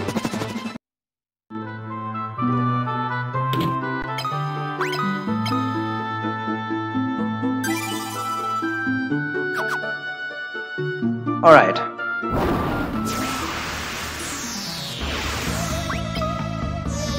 Okay, you've got Holy. You're the only one who has Holy, everybody else just attack. So let's see if we can actually do this. 22 damage and we've got 650 damage to 650 HP to go through. Just calculate how many turns it's going to take.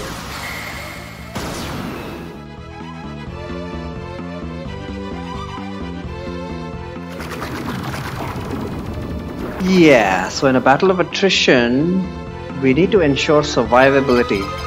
Doesn't look like that's happening here.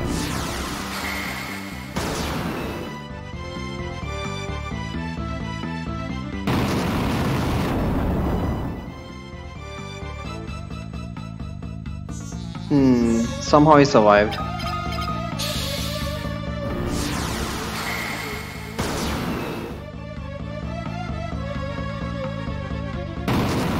And that's Rip. Okay. So since you aren't tanking this fight, that's for sure. Alright. So obviously DPS race does not make sense. What we need is we need to keep at least Chrono alive. Somebody should have the cure spell. Yeah, Maria has the cure spell. So Maria's job is to keep everybody healed up, I guess. Then he runs around. Yep.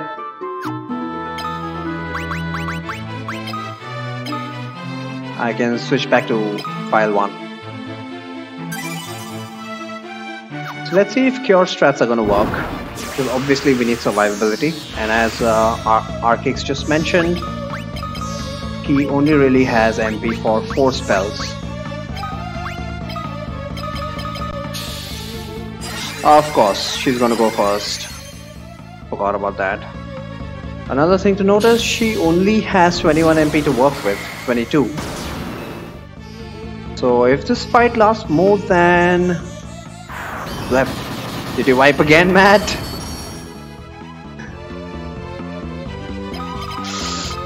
Doesn't look like this is gonna work because Cure 1 is not healing for as much damage as he's doing. Can we somehow survive? Well, 81 choppers are coming in. This goes to 4 now. And Rip Maria. So this is not working out. Let's not waste time. We might need Shell. Shell, I doubt Shell helps.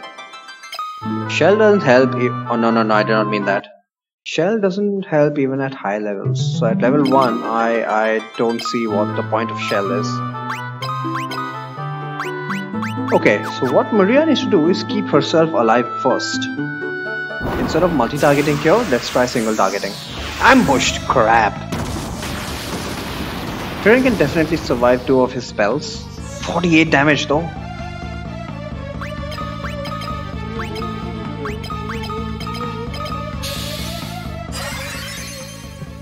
How much? 68 healing, that's nice. At least single target cure, we can out heal him. Obviously, Guy and Gordon are probably going to bite the dust. Gordon does have sufficient amount of HP to survive three of his, three or maybe even four attacks. What more? Oh shit! She just died. Rip. I should have Phoenix Downs. Let me just go ahead and use a Phoenix Down.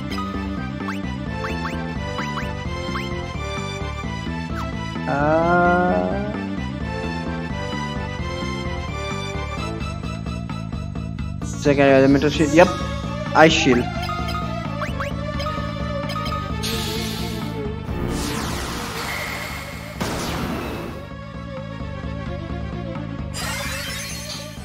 We still got potions, so actually, technically speaking, we didn't need the cure spell at all. My mind is not in the game today.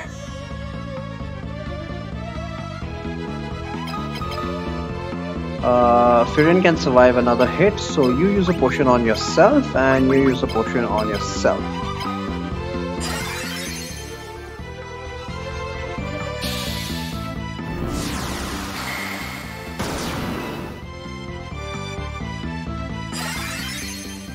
I should have fire damage, more than half actually. I think it quarters fire damage for some strange reason. The question here is 14 MP enough to actually kill him?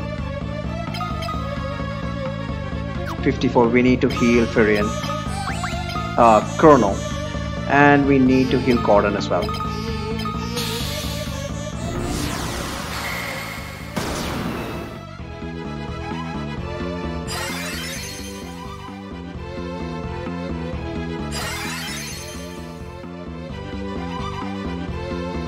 Alright, he is out of MP.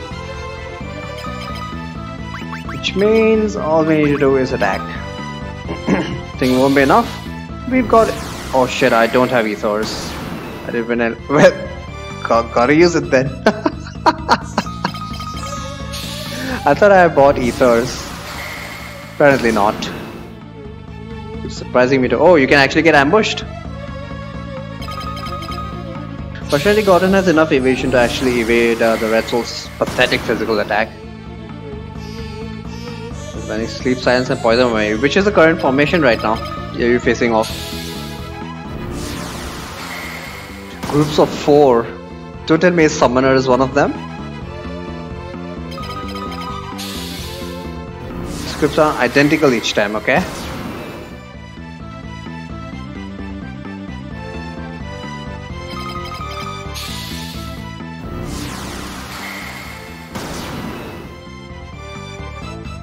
Black, White, Monk and Knight. There's a white mage there. So you're not going to be winning a DPS race. I assume the white mage is using Kyoraga every turn. Wow, he actually got a hit on Gordon. Oh no, I did not mean that. I wanted to heal Gordon. But his physical attacks are laughable pretty much. He is hitting them though.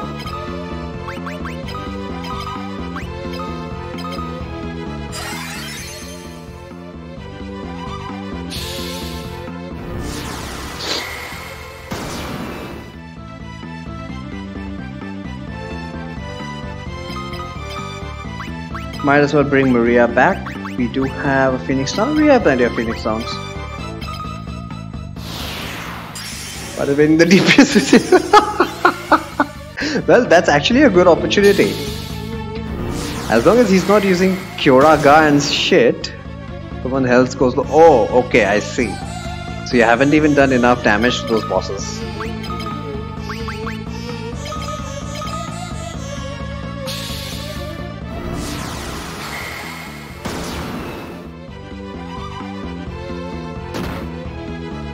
Ouch.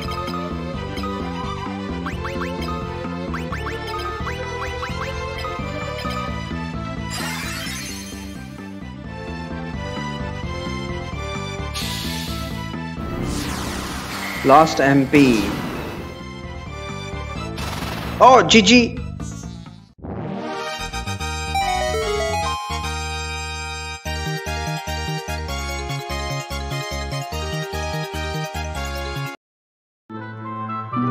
Wow, did it with 1 MP remaining.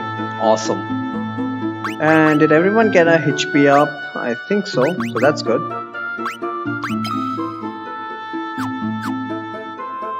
Who all leveled up their magic? Holy definitely leveled up, so that needs to go. 20,000 bucks down the drain. But money is not really an issue. Cure, Blizzard, okay, and Fire, Cure, okay, nothing else leveled up. Shields are fine. Let's just save this shit. And pick up the Eagle's Torch.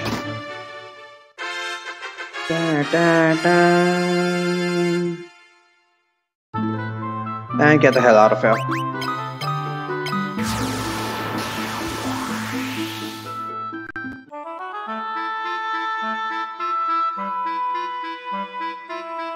Range should have reduced pounding at least a little bit. Elemental shields, you mean? Yeah, that is a very sound suggestion. But I just did that to demonstrate what the challenges are with the Red Soul.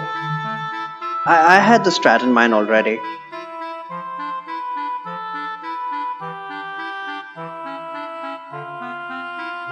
Too much trouble out of this fight. It's a white mage though. It's a white mage. Get the flame. Yeah. It's very easy to miss it.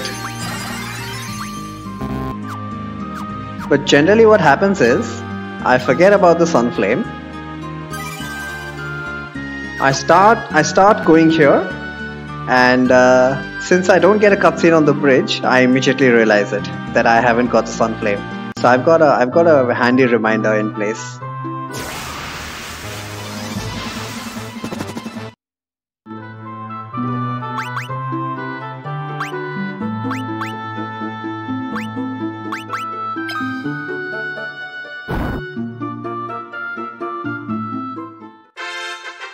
Sunfire passes to Eagle's Torch, so we just pretty much took Cashuan's Sunfire.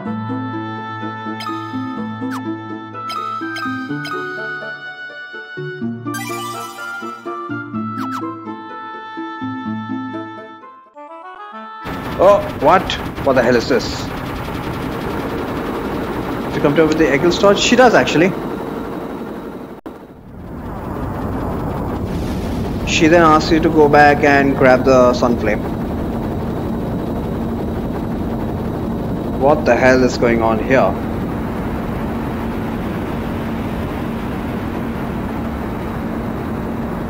Or not, I actually don't remember. I think I have gone to her without the sun flame. Star Wars 4. So we see the Dreadnought trying to attack Sid's airship. What the hell could be happening? What is the result of that dogfight?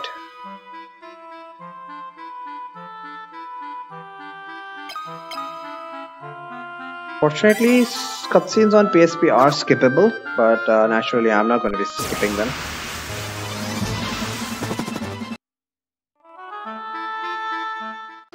I'm just happy I saved an elixir.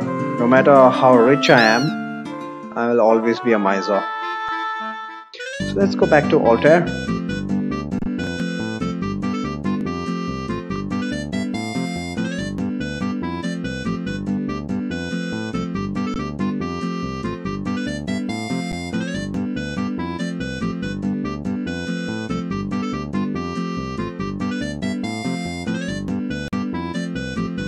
Now that we have the Sunfire, the job we have at hand is to somehow obtain access to the Dreadnought. How can we do that? First, let's just heal up.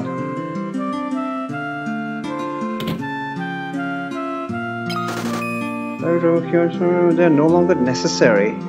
I must admit I have not considered that, because that's inventory in general is it's part of the core of FF2. I know it doesn't make sense that even after putting the black mask on the doppelganger, you still have the black mask in your inventory. But part of the challenge of FF2 is managing your incredibly obnoxious limited inventory space. So I just never bothered with that. But you raise a good point.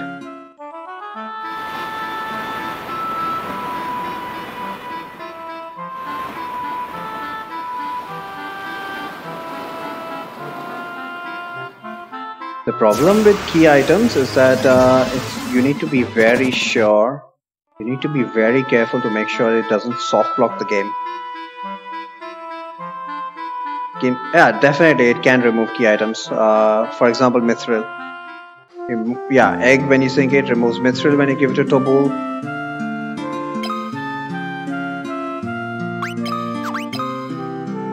What did I want to buy here? I wanted to buy cure, I believe. Yeah, definitely gonna stock up on some cure books. Potion is fun. Got plenty of potion.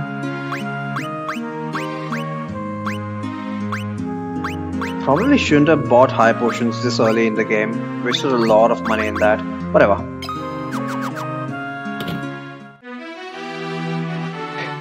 As always, we need to go to Hilda to... What? Where is... Oh no! What happened to the princess? Is she in her room? Is she like changing? Wink wink? There's something... Yeah, something in the code that does that for sure. Hilda is not in her room. Where could she be? Yo, Red Mage, where's Hilda? Sid's airship has been captured by the Dreadnought and the princess with it. Oh no! So there's one thing that keeps me away from FF2. I must admit, I'm the opposite. It's one of the main reasons I play the NES version. I want to play the NES version more than the others. Dying twice when I tried to play it. Yeah, that might give you an emotional reason not to play the FF2, the NES version. I've just received word that the Dreadnought is heading somewhere north of Fen. Aha!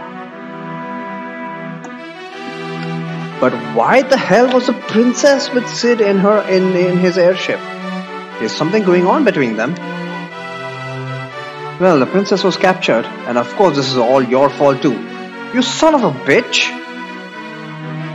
You? Blow up the Dreadnought? You couldn't blow your way out of a cloth. I actually didn't notice this dialogue. You couldn't blow your way out of a cloth sack. Old man, I'll show you. I'll show you. You know, this old man reminds me of Sage Gill. What's his name? Guido. Maybe this old man was a template on which Guido's dialogues were written.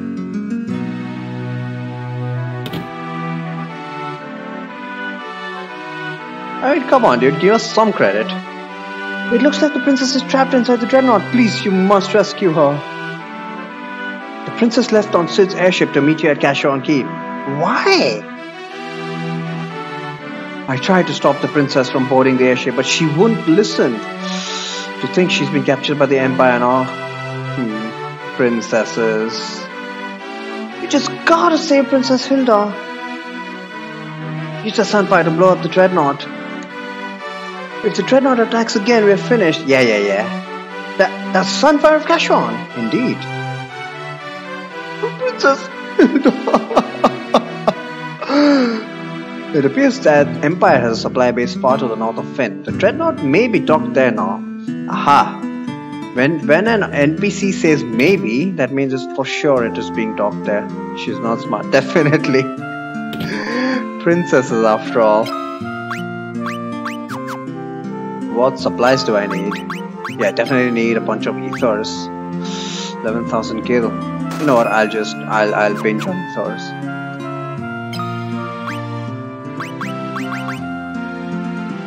Let's just go all the way to 99 potion.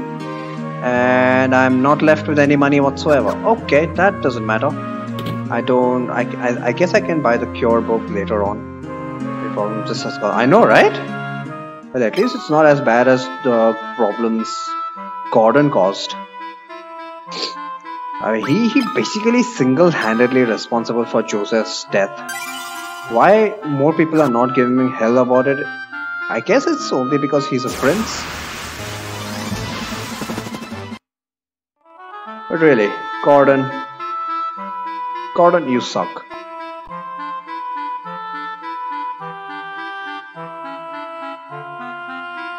Far north of Finn, they said.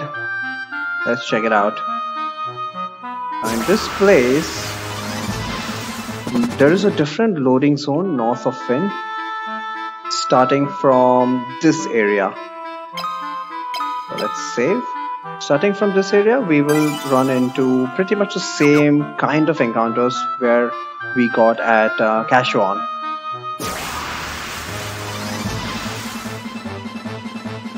But it is also quite a problem. But that is not caused by Hilda.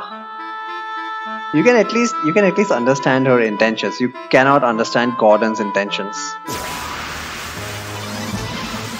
Damn it. I forgot that were-rats were always unrunnable. Not always, but formation of only were-rats is unrunnable. There's a formation in the next dungeon which does have were-rats, but which is actually runnable.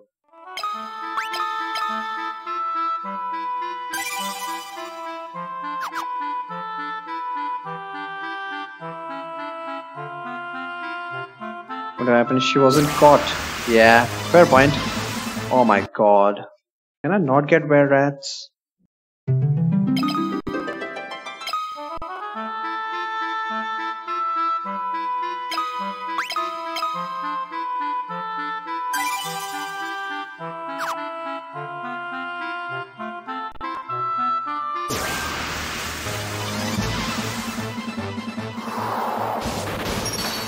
Ambushes. Late game ambushes are pretty much gonna kill me. But since I'm okay with saves coming, who cares? So let's just heal everyone up. Or let's not. I'll heal everyone up right in front of the next boss. Actually, healing everyone up is probably a better idea right now, so that I don't have to waste Phoenix Downs. Technically, this is a level 1 run. Let's not use the word technically. It is spiritually a level 1 challenge. Yeah, well, I'm trying to avoid grinding as far as I can. I mean, if there's one thing you should know about me, it's my stance on grinding. I hate grinding. But yes, I can grind HP and MP. No doubt about it. But I would like to show the various challenges what we face at level 1. Just a demonstration, you know, just a demonstration of why it's actually difficult at level 1 and how this game gives us plenty of tools to actually deal with those challenges. Which is specifically why I have not included shields, magic defense and evasion in the level 1 restriction list. You can WHP not good.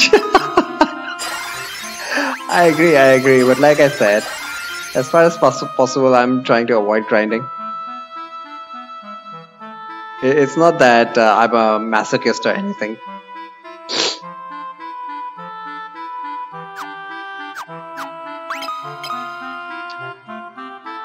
But if we can't do it, running from fires won't help us. Yep, I agree with that.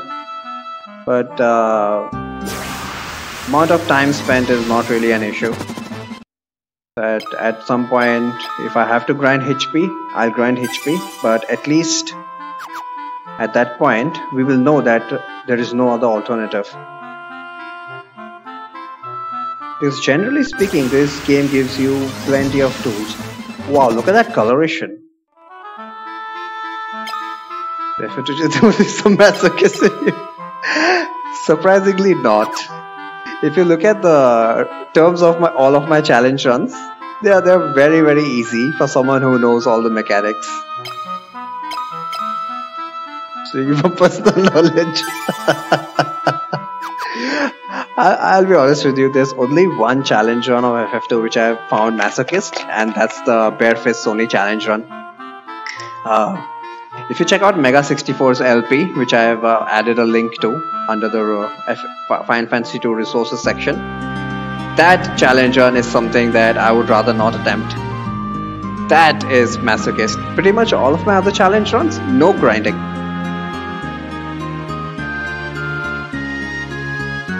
In fact, I'd go as far as to say that the no magic challenge is actually easier than a casual run of FF2. Okay, we finally found the dreadnought. Let's go in. And who is this? Well, what do you want? Could he be the spy working along with the Empire? Let's just try to ask him over the... Hey, Wild Rose. Rebel cars! Oh shit, looks like he's not. He's not. Solar armor is easier than... Yeah, definitely. But a no magic run is even easier than that. On the GBA, I must add. GBA PSP. I haven't tried it on NES or the Origins version. Actually, that gives me an idea. I should try a no magic run. I've done a no magic plus no shopping run on the NES, but that did take a significant amount of grinding. Can we run, please? No? 5 hits. Holy crap. Nope. Definitely don't want to be here.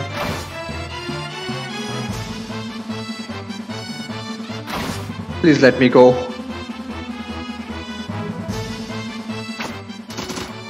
Idiot, just kill him.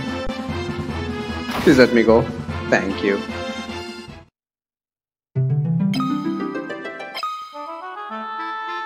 It is overall closest to the NES. Yep.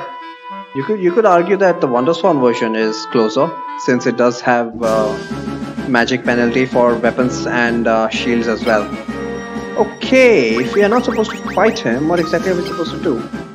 Well, if you remember the pass we got, finally we can put it to use.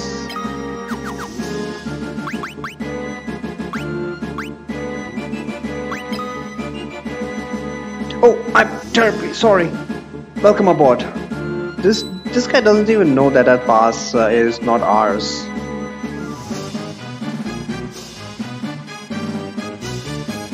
It doesn't. You'd be surprised to know that there's actually an English translation available. I've done a let's play on it, enjoyed it thoroughly. That translation is just awesome. And recently I speedran it as well.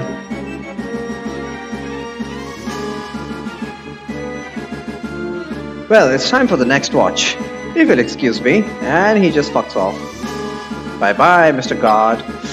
So this fucking dungeon.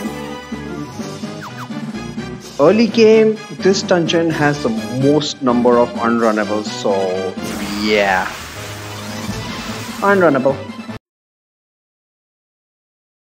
We're going to be spending quite a lot of time here. Just saves coming. So mine encounter was unrunnable. Gas. Now gas are a peculiar scenario.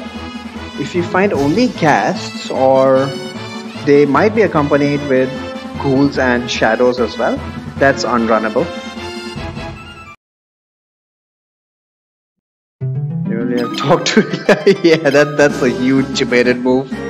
That's a huge debated move. Finally we get an unrunnable. Save the shit. We moved like 5 steps in 5 minutes.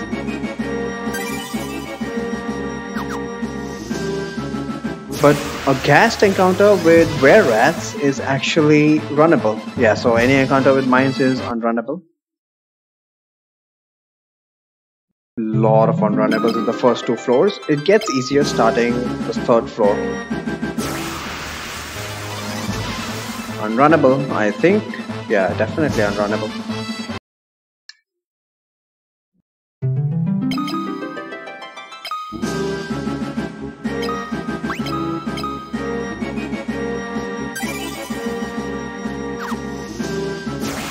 Now, although I'm not a masochist, I'm definitely a sadist, and watching people's expressions once they realize that they can't exit the dreadnought after having talked to Hilda is priceless. Can't put a value on that. You know, once they enter the dreadnought and discover how tough the monsters are, assuming they haven't grinded a lot, They rescue Hilda, and by that time they're beat up enough to just call it a day and go back and save. And when they find the guard blocking the door, it's just hilarious. I have no idea how many number of times I have laughed at that scenario. Very cruel of me, but hey, like I said, I accept it. What am I doing here?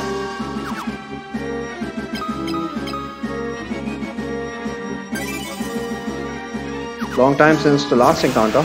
Oh, there we go. Oh yeah, so this encounter which I was talking about, you've got cats and were rats. This is actually runnable, which is very strange.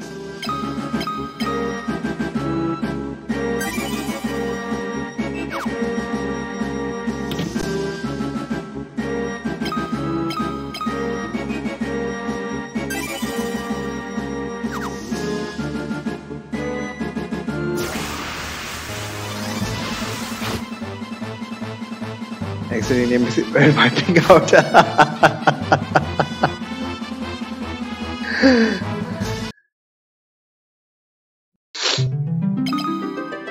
Rage quit back in the day. Oh.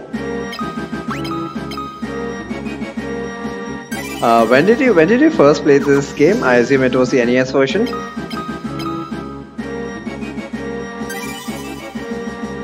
I must say I would have probably rage quit as well. But the way I generally play my games saved me. What I do is I do my homework first, find out the mechanics of this game. Origins version, I see.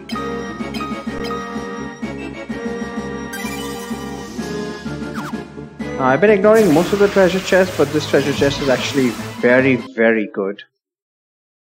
This piece of treasure here is very, very good.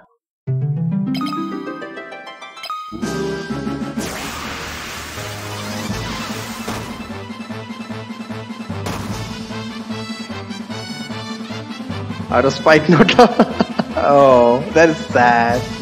That is sad. I'm sure that you have grown to love this game, Kappa.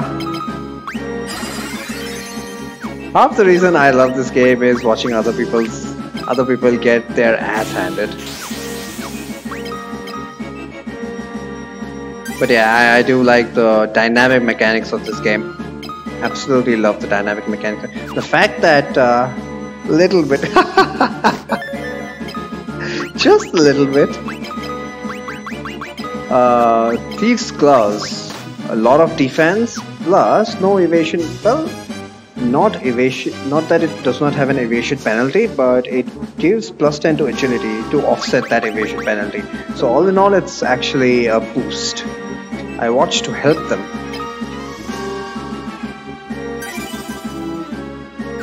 I watch for the opposite reason.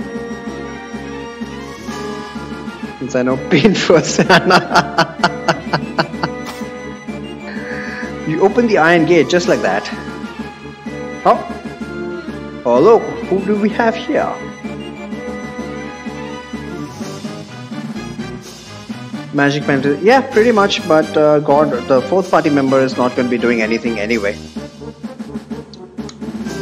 Chrono, I meant to meet you at Cash on Keep, but things didn't go as planned. Hilda, who asked you to do this kind of stuff? Damn it. I'm sorry, you better be. Don't put them on a mage. It's not too bad actually. If you're just using damage spells, the magic penalty you can pretty much neglect the magic penalty because your damage spells are going to be doing a set amount of damage anyway.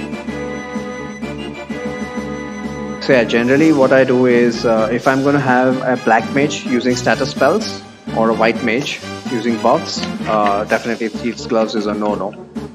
But then so is shields. Not in the remakes, that's for sure. But yeah, don't put them on a mage. Thank you for coming to rescue me. And then we're gonna be a frog mage.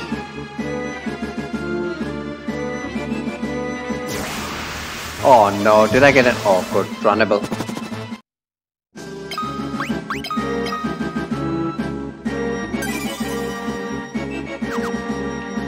Yo Sid, Let's save those thank yous for later. I'll head for the airship with the princess. Oh, let's save the thank yous for later when you have to say thank you, eh? Son of a bitch. We find that engine and toss the Sunfire in, got it? Okay. Alright, okie dokie Sid. I salute you. I'm gonna get the airship ready for takeoff and I don't plan on waiting around long. Sir, yes sir.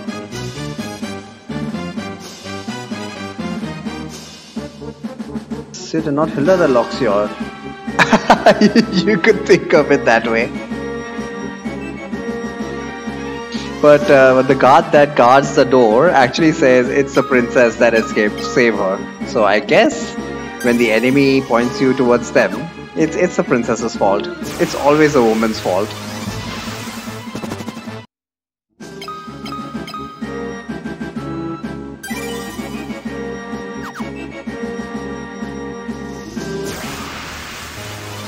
Oh, come on. Well, can't really blame the game.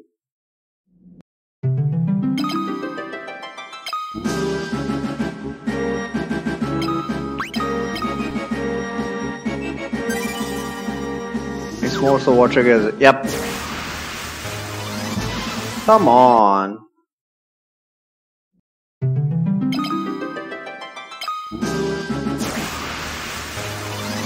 There we go.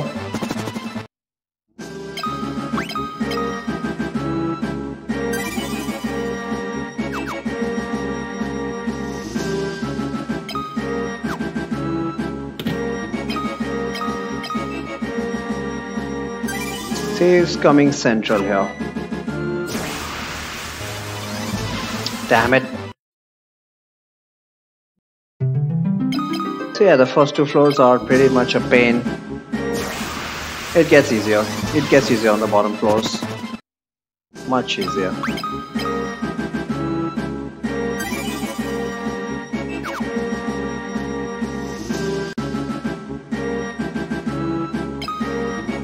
Particularly issue of taking a pounding to Hilda happened to me.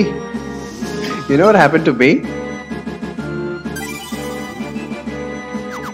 I thought that this was a side passage and I took this passage. I went all the way to the engine and you can guess the rest. That was an almost rage quit worthy moment for me. I was just so angry. I was just like, just let her die, damn it. I don't care.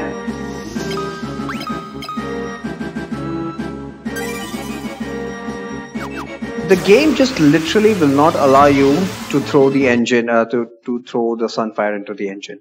It just won't. Imagine if there was an alternate ending where you got to kill Hilda. I don't think much would change.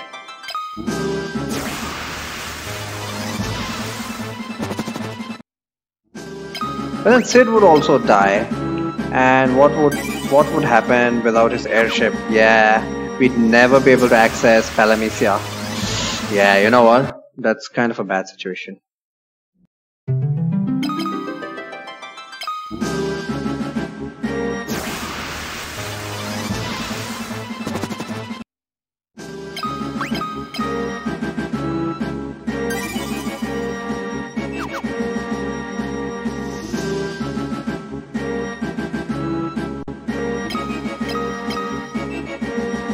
Alright, so starting this floor, things should be a lot easier.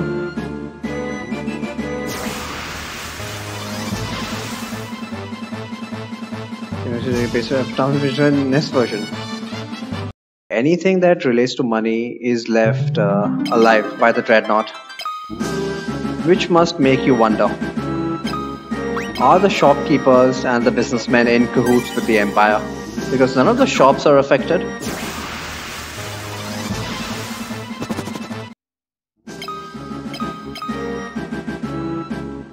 The ferry isn't affected.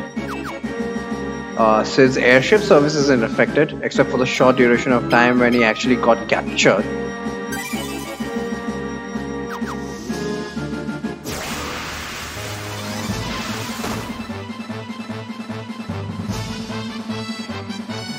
Cyclone. Really?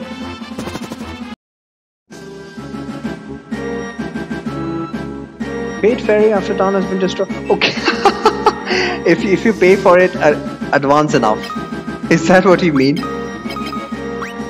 If you pay for the ferry and never actually use it, you can use it end game? Is that scenario? Wow. Yeah, she's probably memeing. She probably means that situation because you can't enter those towns. You cannot enter those towns after the cyclone destroys them. So I guess if you pay for your ferry early game and then just use it late game, yeah, pretty much.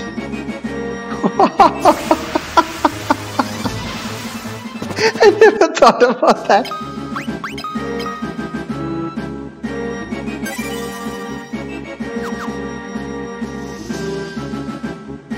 Alright, so we got the optional boss of this place.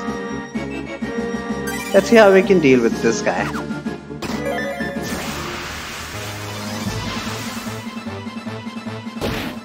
Oh, rip!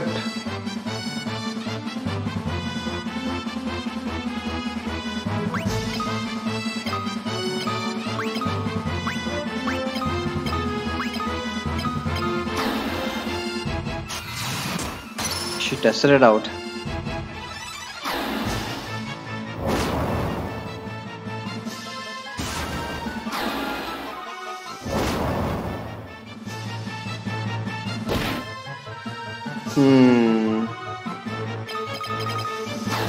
I might be screwed here.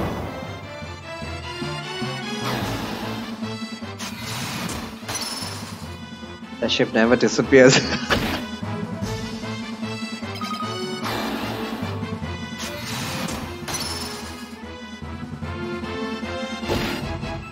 Yep, so the Gigas. He is a massive difficulty spike. I did not mean that,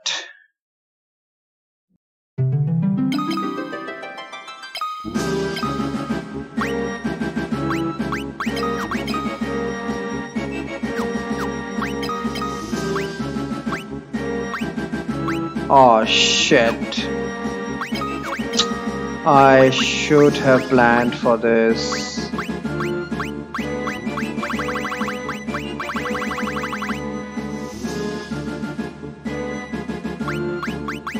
I forgot to buy Blink Tomes, I forgot to buy the Life Spell.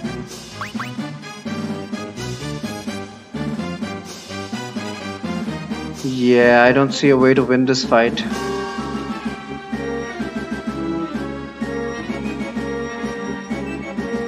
Ah, feels bad, man. Feels bad, man. I'm gonna have to skip this fight, unfortunately. Feels bad, man. But I had a strat for it, don't worry. Crap. Phoenix Downs family. Yeah, that would have worked too, but I only have 20 Phoenix Downs. You know what, actually, let's try that.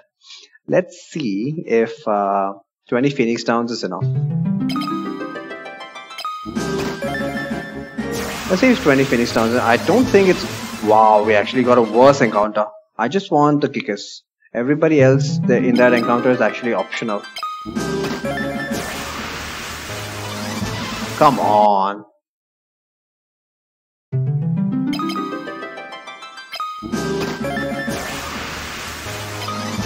What the hell? Okay, RNG.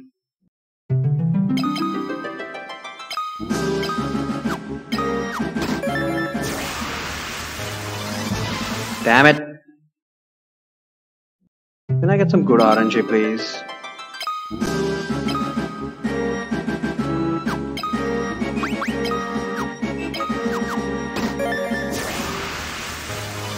There we go.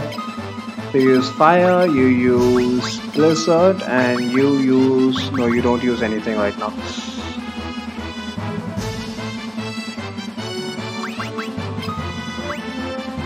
You remove your shields so that you'll not have any evasion, so that I can guarantee that he will go after the Gigas. Actually, I can't guarantee he'll go after the Gigas, because what is the Gigas' speed? About 30%? He only has evasion of 30% or something, if I recall correctly. He doesn't have great speed.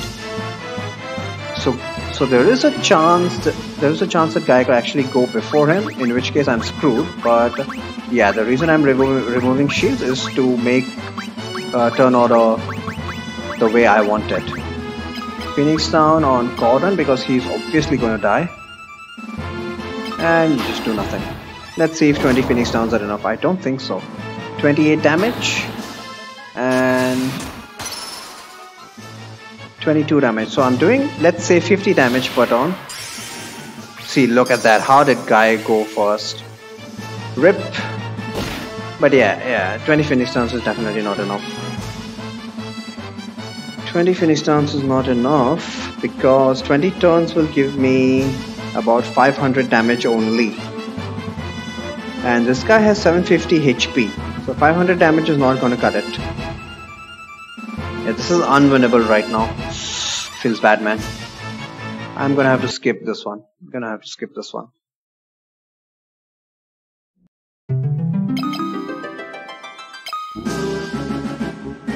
equip the right shield. How would that help? Problem is, he does not have evasion. 95% evasion is fine. Yeah, it could go all the way up to 99% with the ice shield, but he only has evasion level 1. And the Gigas gets 3 hits. He has pretty shitty accuracy, so he'll generally only land 2 of his hits. But because of his high attack, he's gonna one-shot Gordon regardless. So I definitely needed more than 20 Phoenix downs. 2 evade points. I doubt that would have helped. It would have helped actually, but the only guaranteed strat was blink. Kind of guaranteed, not even totally safe. Like I said, there are no safe strats in a level 1 challenge.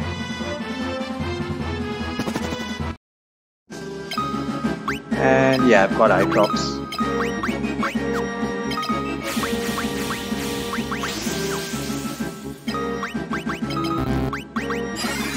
Oh, he's poisoned as well.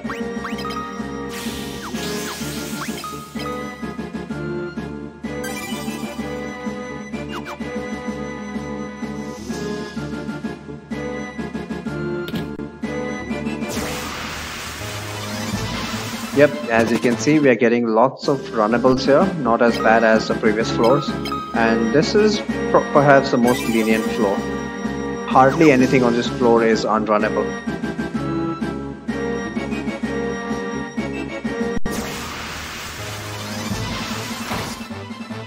But he blink tokens. Early captain strats. Do you only go to captains with Gordon? Early captain strats I thought would have involved Min Woo. How? What? Oh my goodness. We actually got a rare formation here. I did not notice that Sergeant. Okay. I was just talking about everything here being runnable, but nope.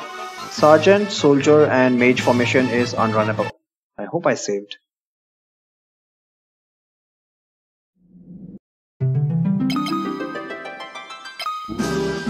I did save. Nice. Okay, we can get sergeants here. Why though? On the NES version, you can take advantage of the wall warp glitch, and in the remakes, you can of course take advantage of. Well, in the you still aren't supposed to, definitely, but if you do enough grinding, you can actually, by the time you reach the dreadnought, you might be in a position to actually beat the captains with your at least with your magic, maybe not with your physical hits. Because what helps with raw? Yeah, definitely. So you actually did them with physical hits, eh?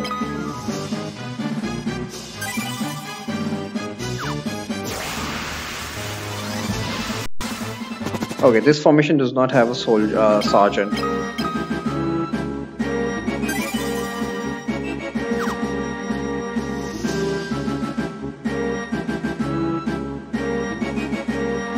But yeah, captains get 5 hits, and since they're mostly physical only, they're both 3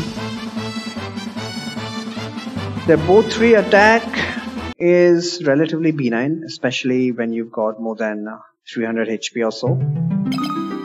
Maybe not 300, maybe I'm being way too generous. Hefty punching bag for grinding. Red Mage Valkyrie Summoner Ranger. Ooh, you got your favorite Summoner and Valkyrie. Good luck, good luck. And how many tries was the last boss fight? Did the mage cooperate, or did he start using Kyoraga? Give me details, Matt.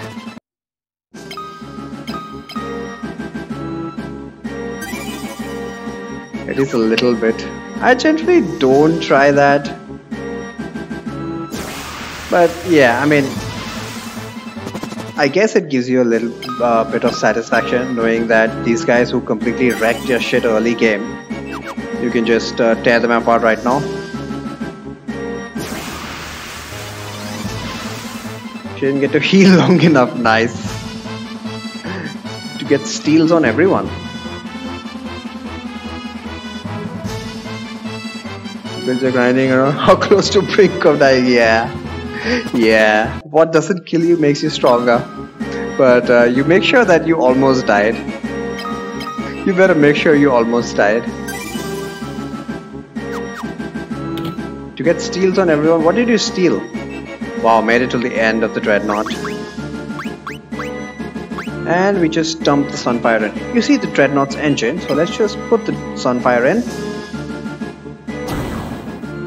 You throw the Sunfire into the engine. Who is narrating this, may I know?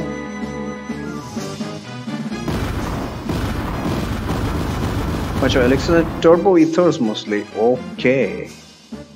So not anything special. What have you done? The engine! Well, Lord I already had. No, you can't use the torch on it. Don't give me that crap. Do not. Oh my god. No.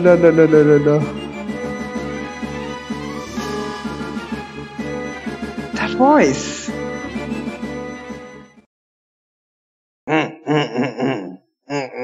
Chrono is a silent protagonist after all.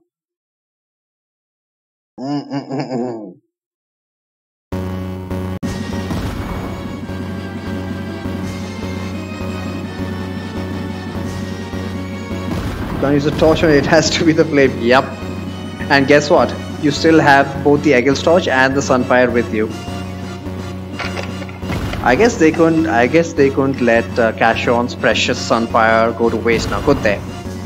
So how did we do this? Did we just carry a matchbox around with us, light it up with Sunfire, and then throw that matchstick? How does that even work? Weren't we told specifically that the Sunfire cannot be obtained with anything other than the Eagle's torch?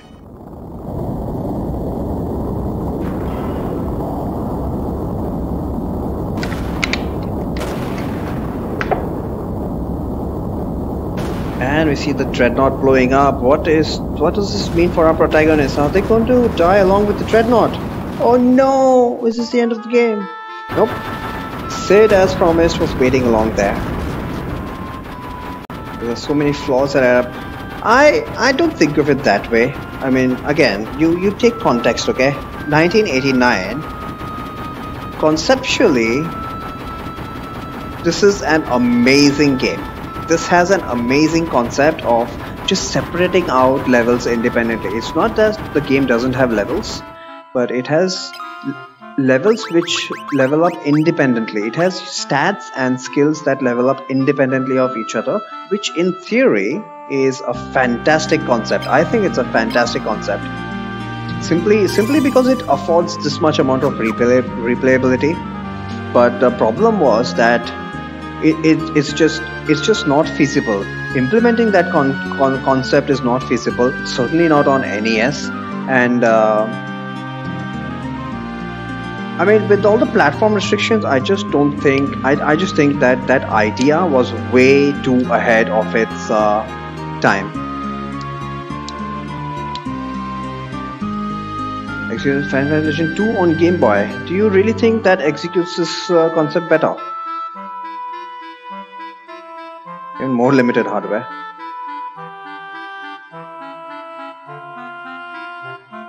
Dungeon Master had the idea at the same time, did it? But that was a PC game, wasn't it?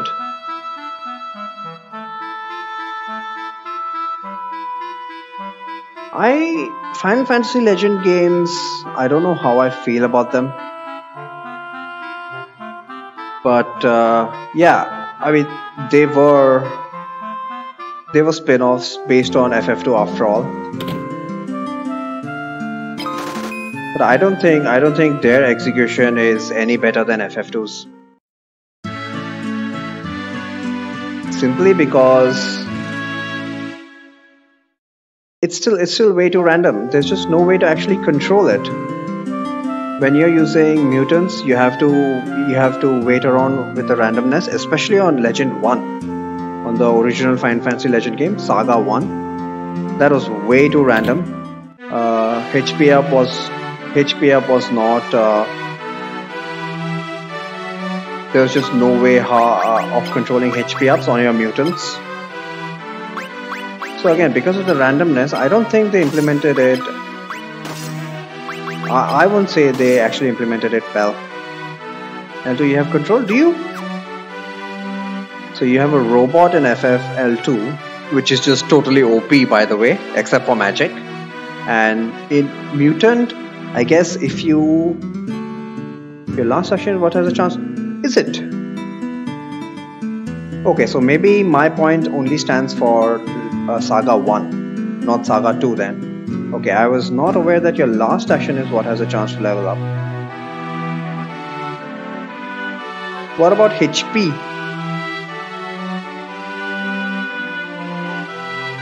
Have I stripped Gordon? I have. Alright, now that the princess is back, it's just terrible. The king's condition has taken a sudden turn for the worse. Oh no!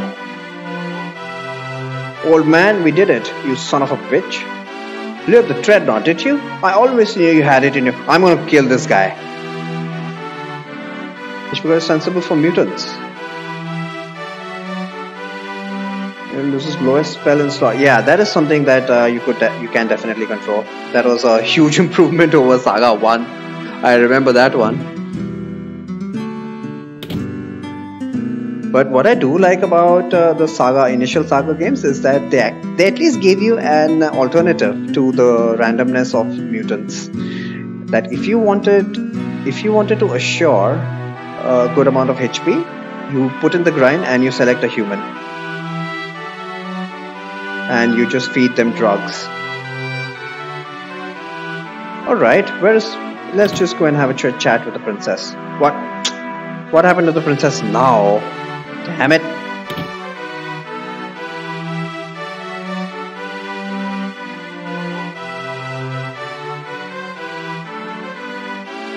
The princess is safe and well. I wish the same were true of the king. Okay, the princess is safe and well, that's all we needed to hear. But where is she? Is she like traumatized by this experience? Speaking of Final Fantasy Legend, do you know if I could play that in color? Because the black and white really turns me off. I saw Zardia playing it in color, but I didn't really get when I asked him how he managed it. Do you know of a way to play it in color? Like how you can play Pokemon Red and Blue in color? Hey Hilda. Hee. What? What are you giggling for? Oh my god, she's gone mad. She has gone mad. Let's just check on the king then. And it's cutscene time.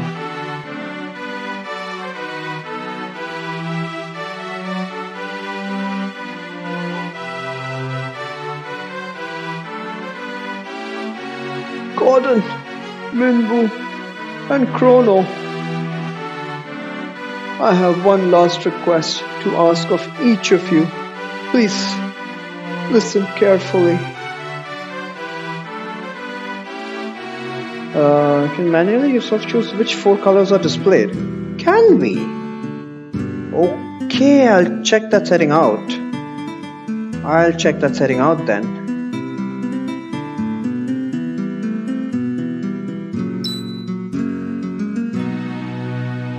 Gordon, You've grown so strong. I know, right? He took like 2 gigas hits to his face. I want you to lead our army. Give a small power, but it's not much. I'm not asking for much at all. I mean, it is a black and white game after all. What I'm asking for is already too much. I want you to lead our army. Do all you can to help Hilda.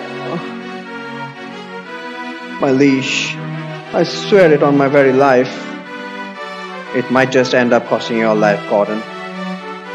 Minwoo, you know of the legend. The legend that speaks of an ultimate magic. Ooh, Ultima boys. It's been sealed away. And the seal may only be broken when the world stands at the brink of destruction. I believe that time has come. Do you agree? I don't agree. World is not on the brink of destruction yet. It's just that you are dying. I do. Well, okay. I've been overridden here. The time to break the seal, finding the ultimatum is upon us. Chrono, I would have you go to Deist, home of the Dragoons. I was told that all of the Dragoons were slain in an attack by the Empire. Yet I refuse to believe there could be no survivors in so noble a group. If we are... This guy's talking way too much for a guy who's about to die. If we are to stand against the might of the Empire, I am convinced we will need the Dragoons and their Wyverns. Okay, now that I actually pay attention to this dialogue, it makes so much more sense. So we actually, at this moment, we don't know that the Dragoons are pretty much dead. So we are going there to actually confirm. Not to confirm. We are just assuming that they are not completely wiped out. About the emulator, go to settings, TMG panel. You know what? I'm going to note that down.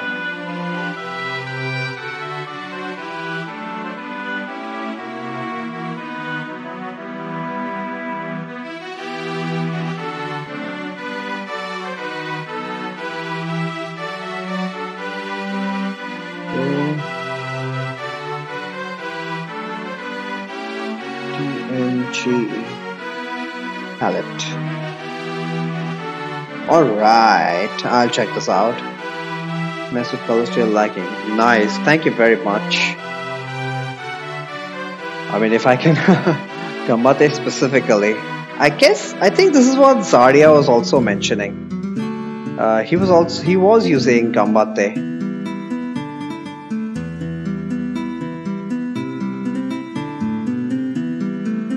If you combine your efforts, the day of our victory will come. This I ask of each of you. Take care of Hilda. And he dies. Rip Finn, Rip King of Finn, who was also named King of Finn. This is what I know about. Cool. I'll see if I can find one in Visual Boy Advance, which is my emulator of choice. But if not, at least there's a surety that there is definitely there on Gambate. That would be a big thing for me, playing Final Fantasy Legend on color instead of black and white. She should sustain herself for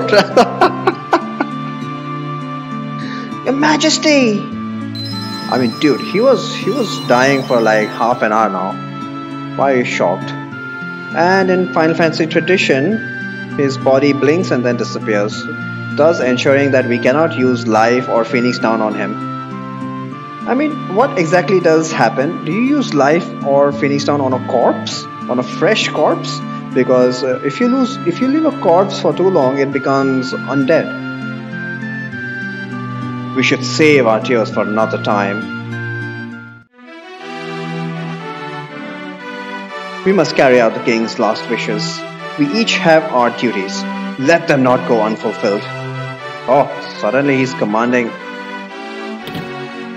I guess as a prince, that's one thing he should know how to do. What does Hilda have to say about it? She was not even there in the room with us. What?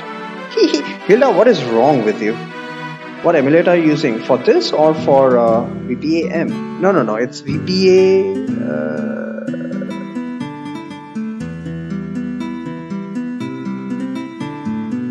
VPA Link. I don't know if it's actually its technical name, but I'm using VPA Link 1.8.3.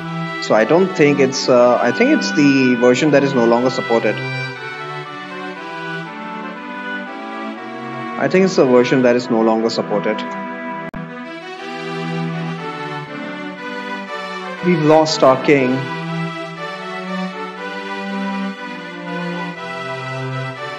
Should be similar, but I've heard that they've made a lot more development on VBA-M and VBA SDL and any other forks of VBA there are. Diced, you say? It's an island kingdom located in the sea east of the snow plains. What? It's an island kingdom located in the sea east of the snow plains. Okay, thank you very much. To get there, you'll have to take a ship from Paloom and sail south. Oh, we are actually getting direct directions in this game. Nice, so we already know how to get there. Gordon, what do you have to say? When the Emperor first moved against Diced, he dismissed the attack as a mere skirmish.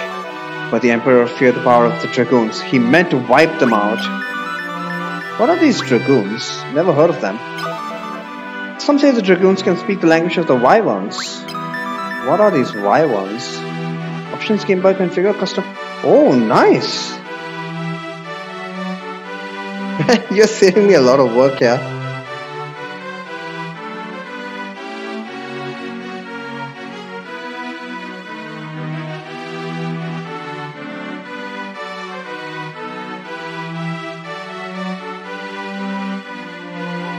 Custom colors. Wow, thank you for that. What are these wyverns you talk about? If you go to Diced, you may find wyverns that yet live. Don't we mean to find all the dragoons living as well? A wyvern would make for a most potent ally. You should visit the port of Paloom and seek out a ship to take you to Diced. Okay, let's check that out.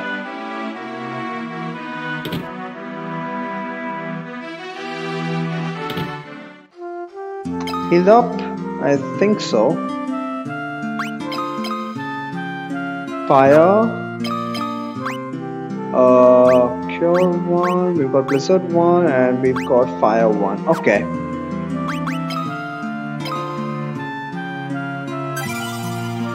So let's do exactly as they said and visit Paloom. I mean, last time I was at Paloom, there was nobody who was willing to sail to anywhere other than Popped. So I doubt we're going to find anybody willing to sail to all the way to Dist, wherever the hell that is. Oh, who's this? You folks looking for passage to Dist, are you? Well, this be a lucky day. Just so happens my ship was about to sail for Dist. Be you wanting a ride? How fortunate. Although Maria doesn't like it. I mean Luca, god damn it. Doesn't this seem a little too convenient, Chrono? Guy agrees with her. Glenn agrees with her. Well, Chrono has a point too.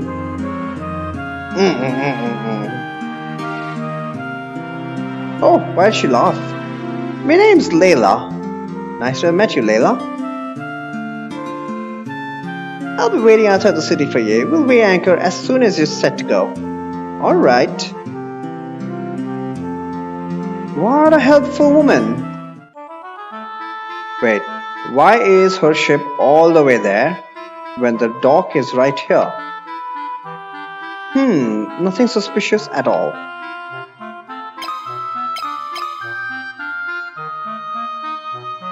Mario Land 2. I've actually never played that game.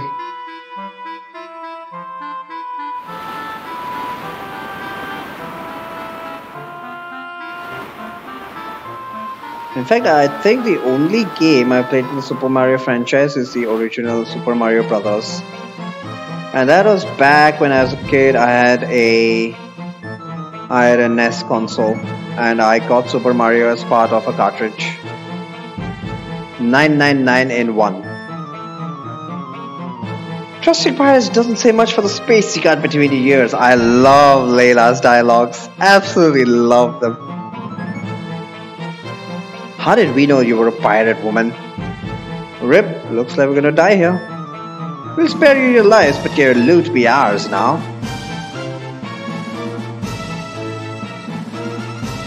What if I find to become a Game Boy Color game?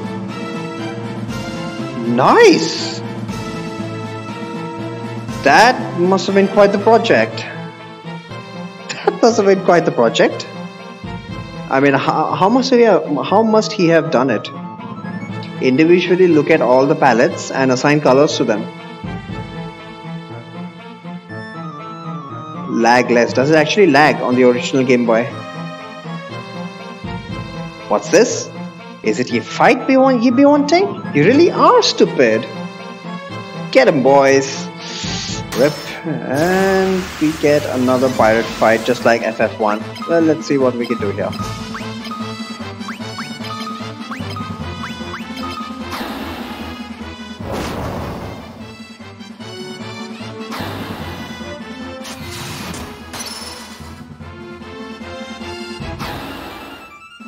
Maintaining steady performance. Sad.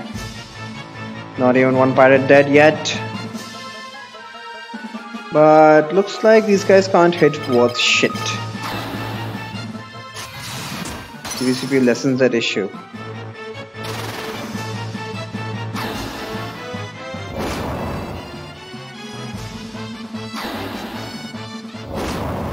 God damn it, don't just randomly target people.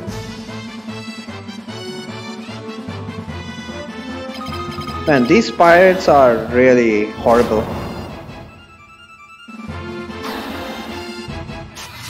Eight versus 3, and they haven't managed to land a single hit. That's so pathetic there. Layla, seriously? I mean, what kind of a pirate is she? To have a crew like this?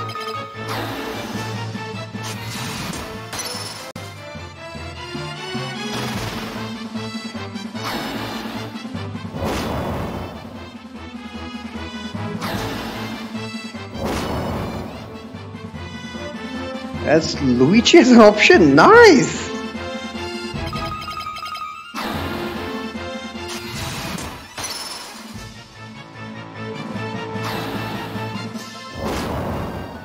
Jumps high but has less friction on the ground. Wait, are there? I did not know that Super Mario actually had mechanics that complicated. Luigi jumps higher and has less friction. Less friction on the ground, so he will slip. Is slipping actually a mechanic? Holy shit, I did not know that. Is it a mechanic even on the original Super Mario Brothers games? Jumping height and friction. Wow, this is like fascinating.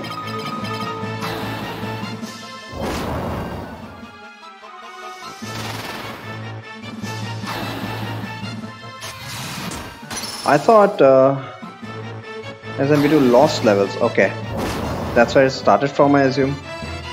But wow, I assume that they were just palette swaps. One was red, one was green. And of course, we always like our characters. He did have higher jumps. That is very interesting.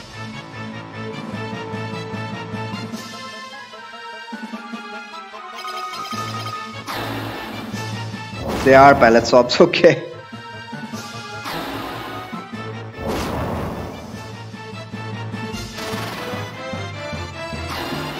I mean, if the jump difference is significant, I'm sure I would have noticed.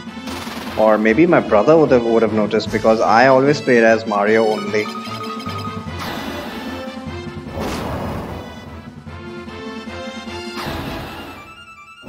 Maybe that's the reason that he was always more successful than I was. God damn it!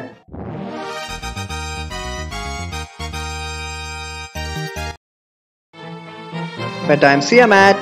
Take care. Oh, I'm skipping dialogue. Crap. Anyway, what she said was, take my life. You want to fight the Empire together? A bunch of outcasts like us? Fighting right alongside the likes of you? That sounds like an interesting proposition. I think I like the sound of that. To your posts, boys, whether it be diced or the bloody edge of the world. We'll get you there. Oh my god. The number has fastest item pullout speed. Who's told? And we got a new party member. Hooray!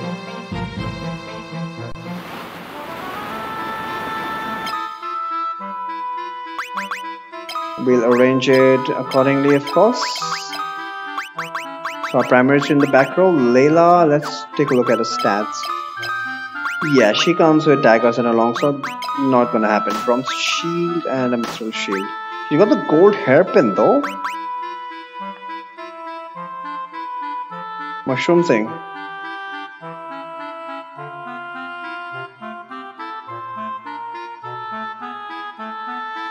If I don't remember Toad, I probably have not played Super Mario Bros. 2.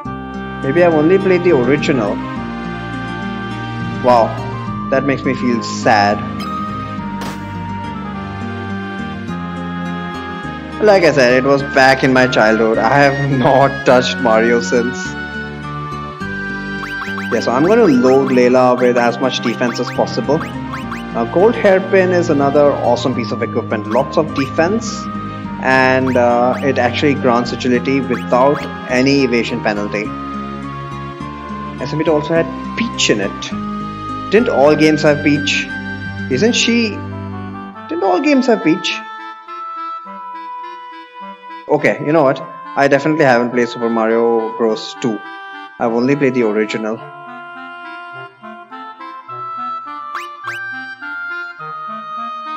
As playable, definitely not played it. Definitely not played it. Alright. And not only did we get Layla, we also got the ship. So we can do whatever the hell we please now. Let's take a look at the map. Where can we go?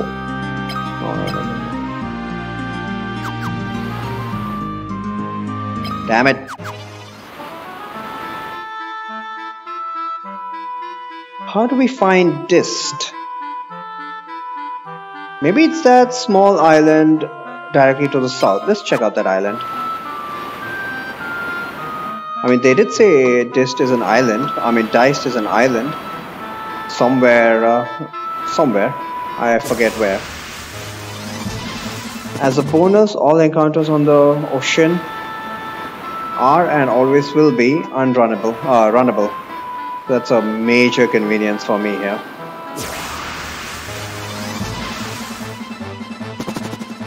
How the hell did Firion not manage to run? 99% evasion and he failed to run. Wow. So I actually got unlucky on a 1% chance.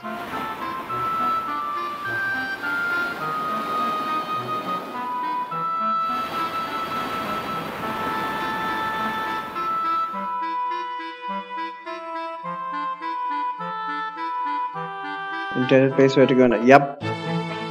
This is another debated move. You are supposed to come here because this is the next level up in difficulty.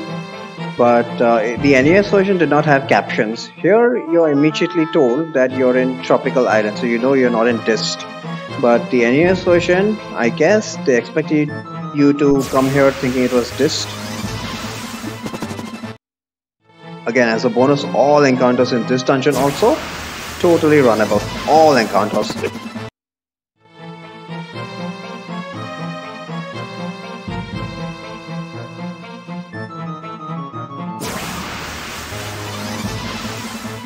When you're supposed to be at this place of pushover, I know, right? It always gets players. Not just that, it helps you ease into the difficulty of the Dist cave. once you fight the relatively tough monsters here. For example, if you run into a group of say 3 dual deads, they're pretty tough because they get 5 hits. But they're not as tough as Gigas. Yeah, so this is what I was talking about. Were rats now are actually runnable. Up until now, any encounters with were rats were unrunnable. Before it becomes worthless, yeah.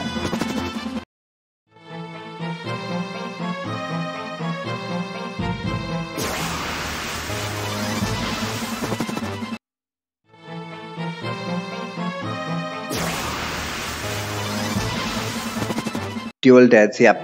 So once you get nicely thrashed by them, I mean that fight is reasonable. It's a reasonably difficult fight for this stage in the game. So this dungeon does prepare you for a dist. You'll find it a lot easier. Normally what players do is, according to the plot, you're supposed to go to dist and get your ass handed by the dist welcoming committee, which is 2 gigas.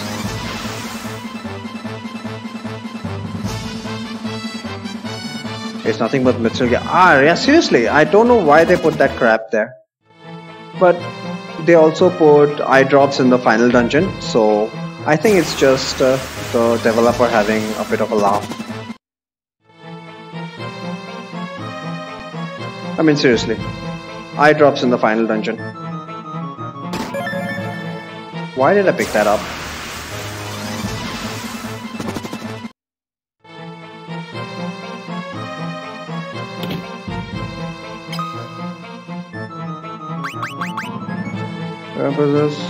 Alright, I don't think so. What I think is that the developer intended the player to play this game a certain way, and the testers never bothered testing it any other way, because as you say, they were rushing it.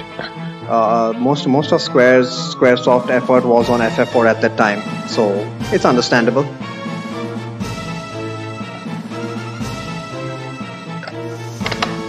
I think that's the point.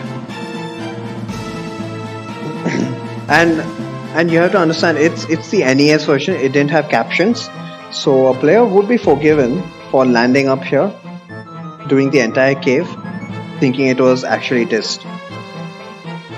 Forgiven, but yeah, you need to get into that particular perspective first. Most players these days will not do that, but you have to think from 1988 perspective, I guess. Where difficult games, what we call difficult games now, were the norm. Video games back then made you work. Wow.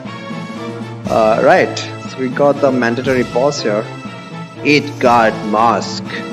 Oh. No. It's Glenn. It got it, the mask. Oh, what a roar. Okay, let's just do it. Oh, shit. Fire leveled up. No. Did I save?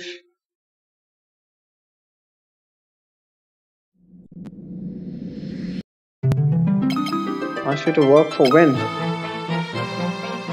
Not mean that. Why do I keep pressing A? I know they asked you to work for when. Point is, did you... Bad roll. No, it's always 4 of them. This boss is guaranteed 4 big horns.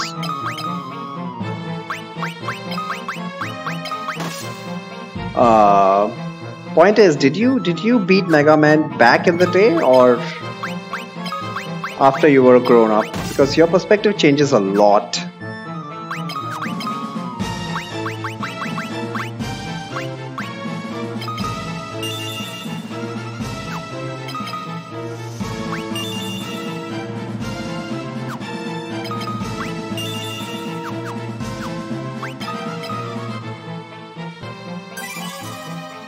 Oh, GG. I salute you then. Mega Man. That is definitely a trip and a half.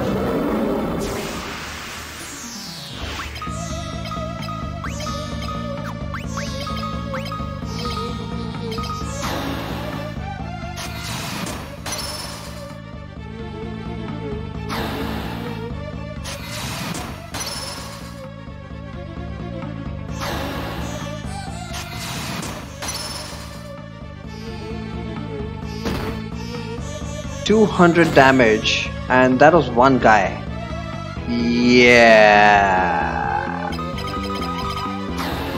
So again, we are in a situation where we need to...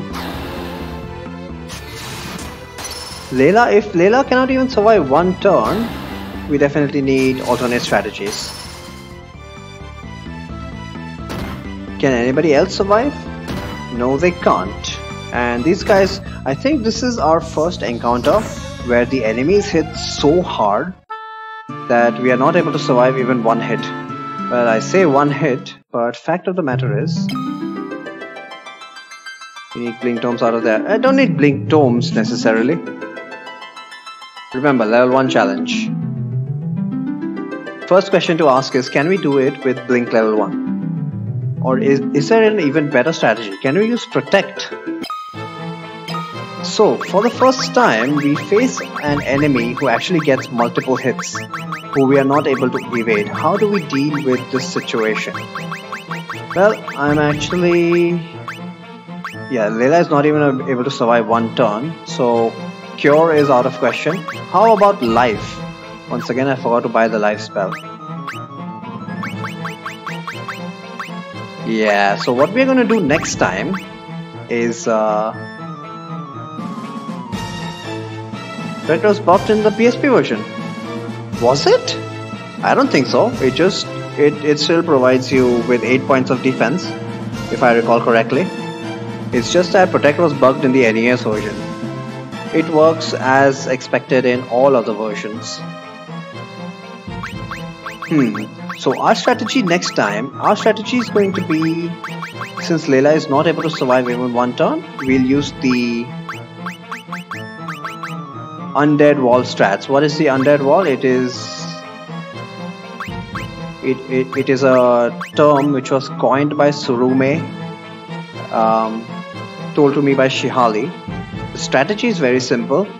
You keep the person in the front row alive at the end of turn so that the back row characters can always keep doing damage, because back row cannot be targeted with physical attacks at all.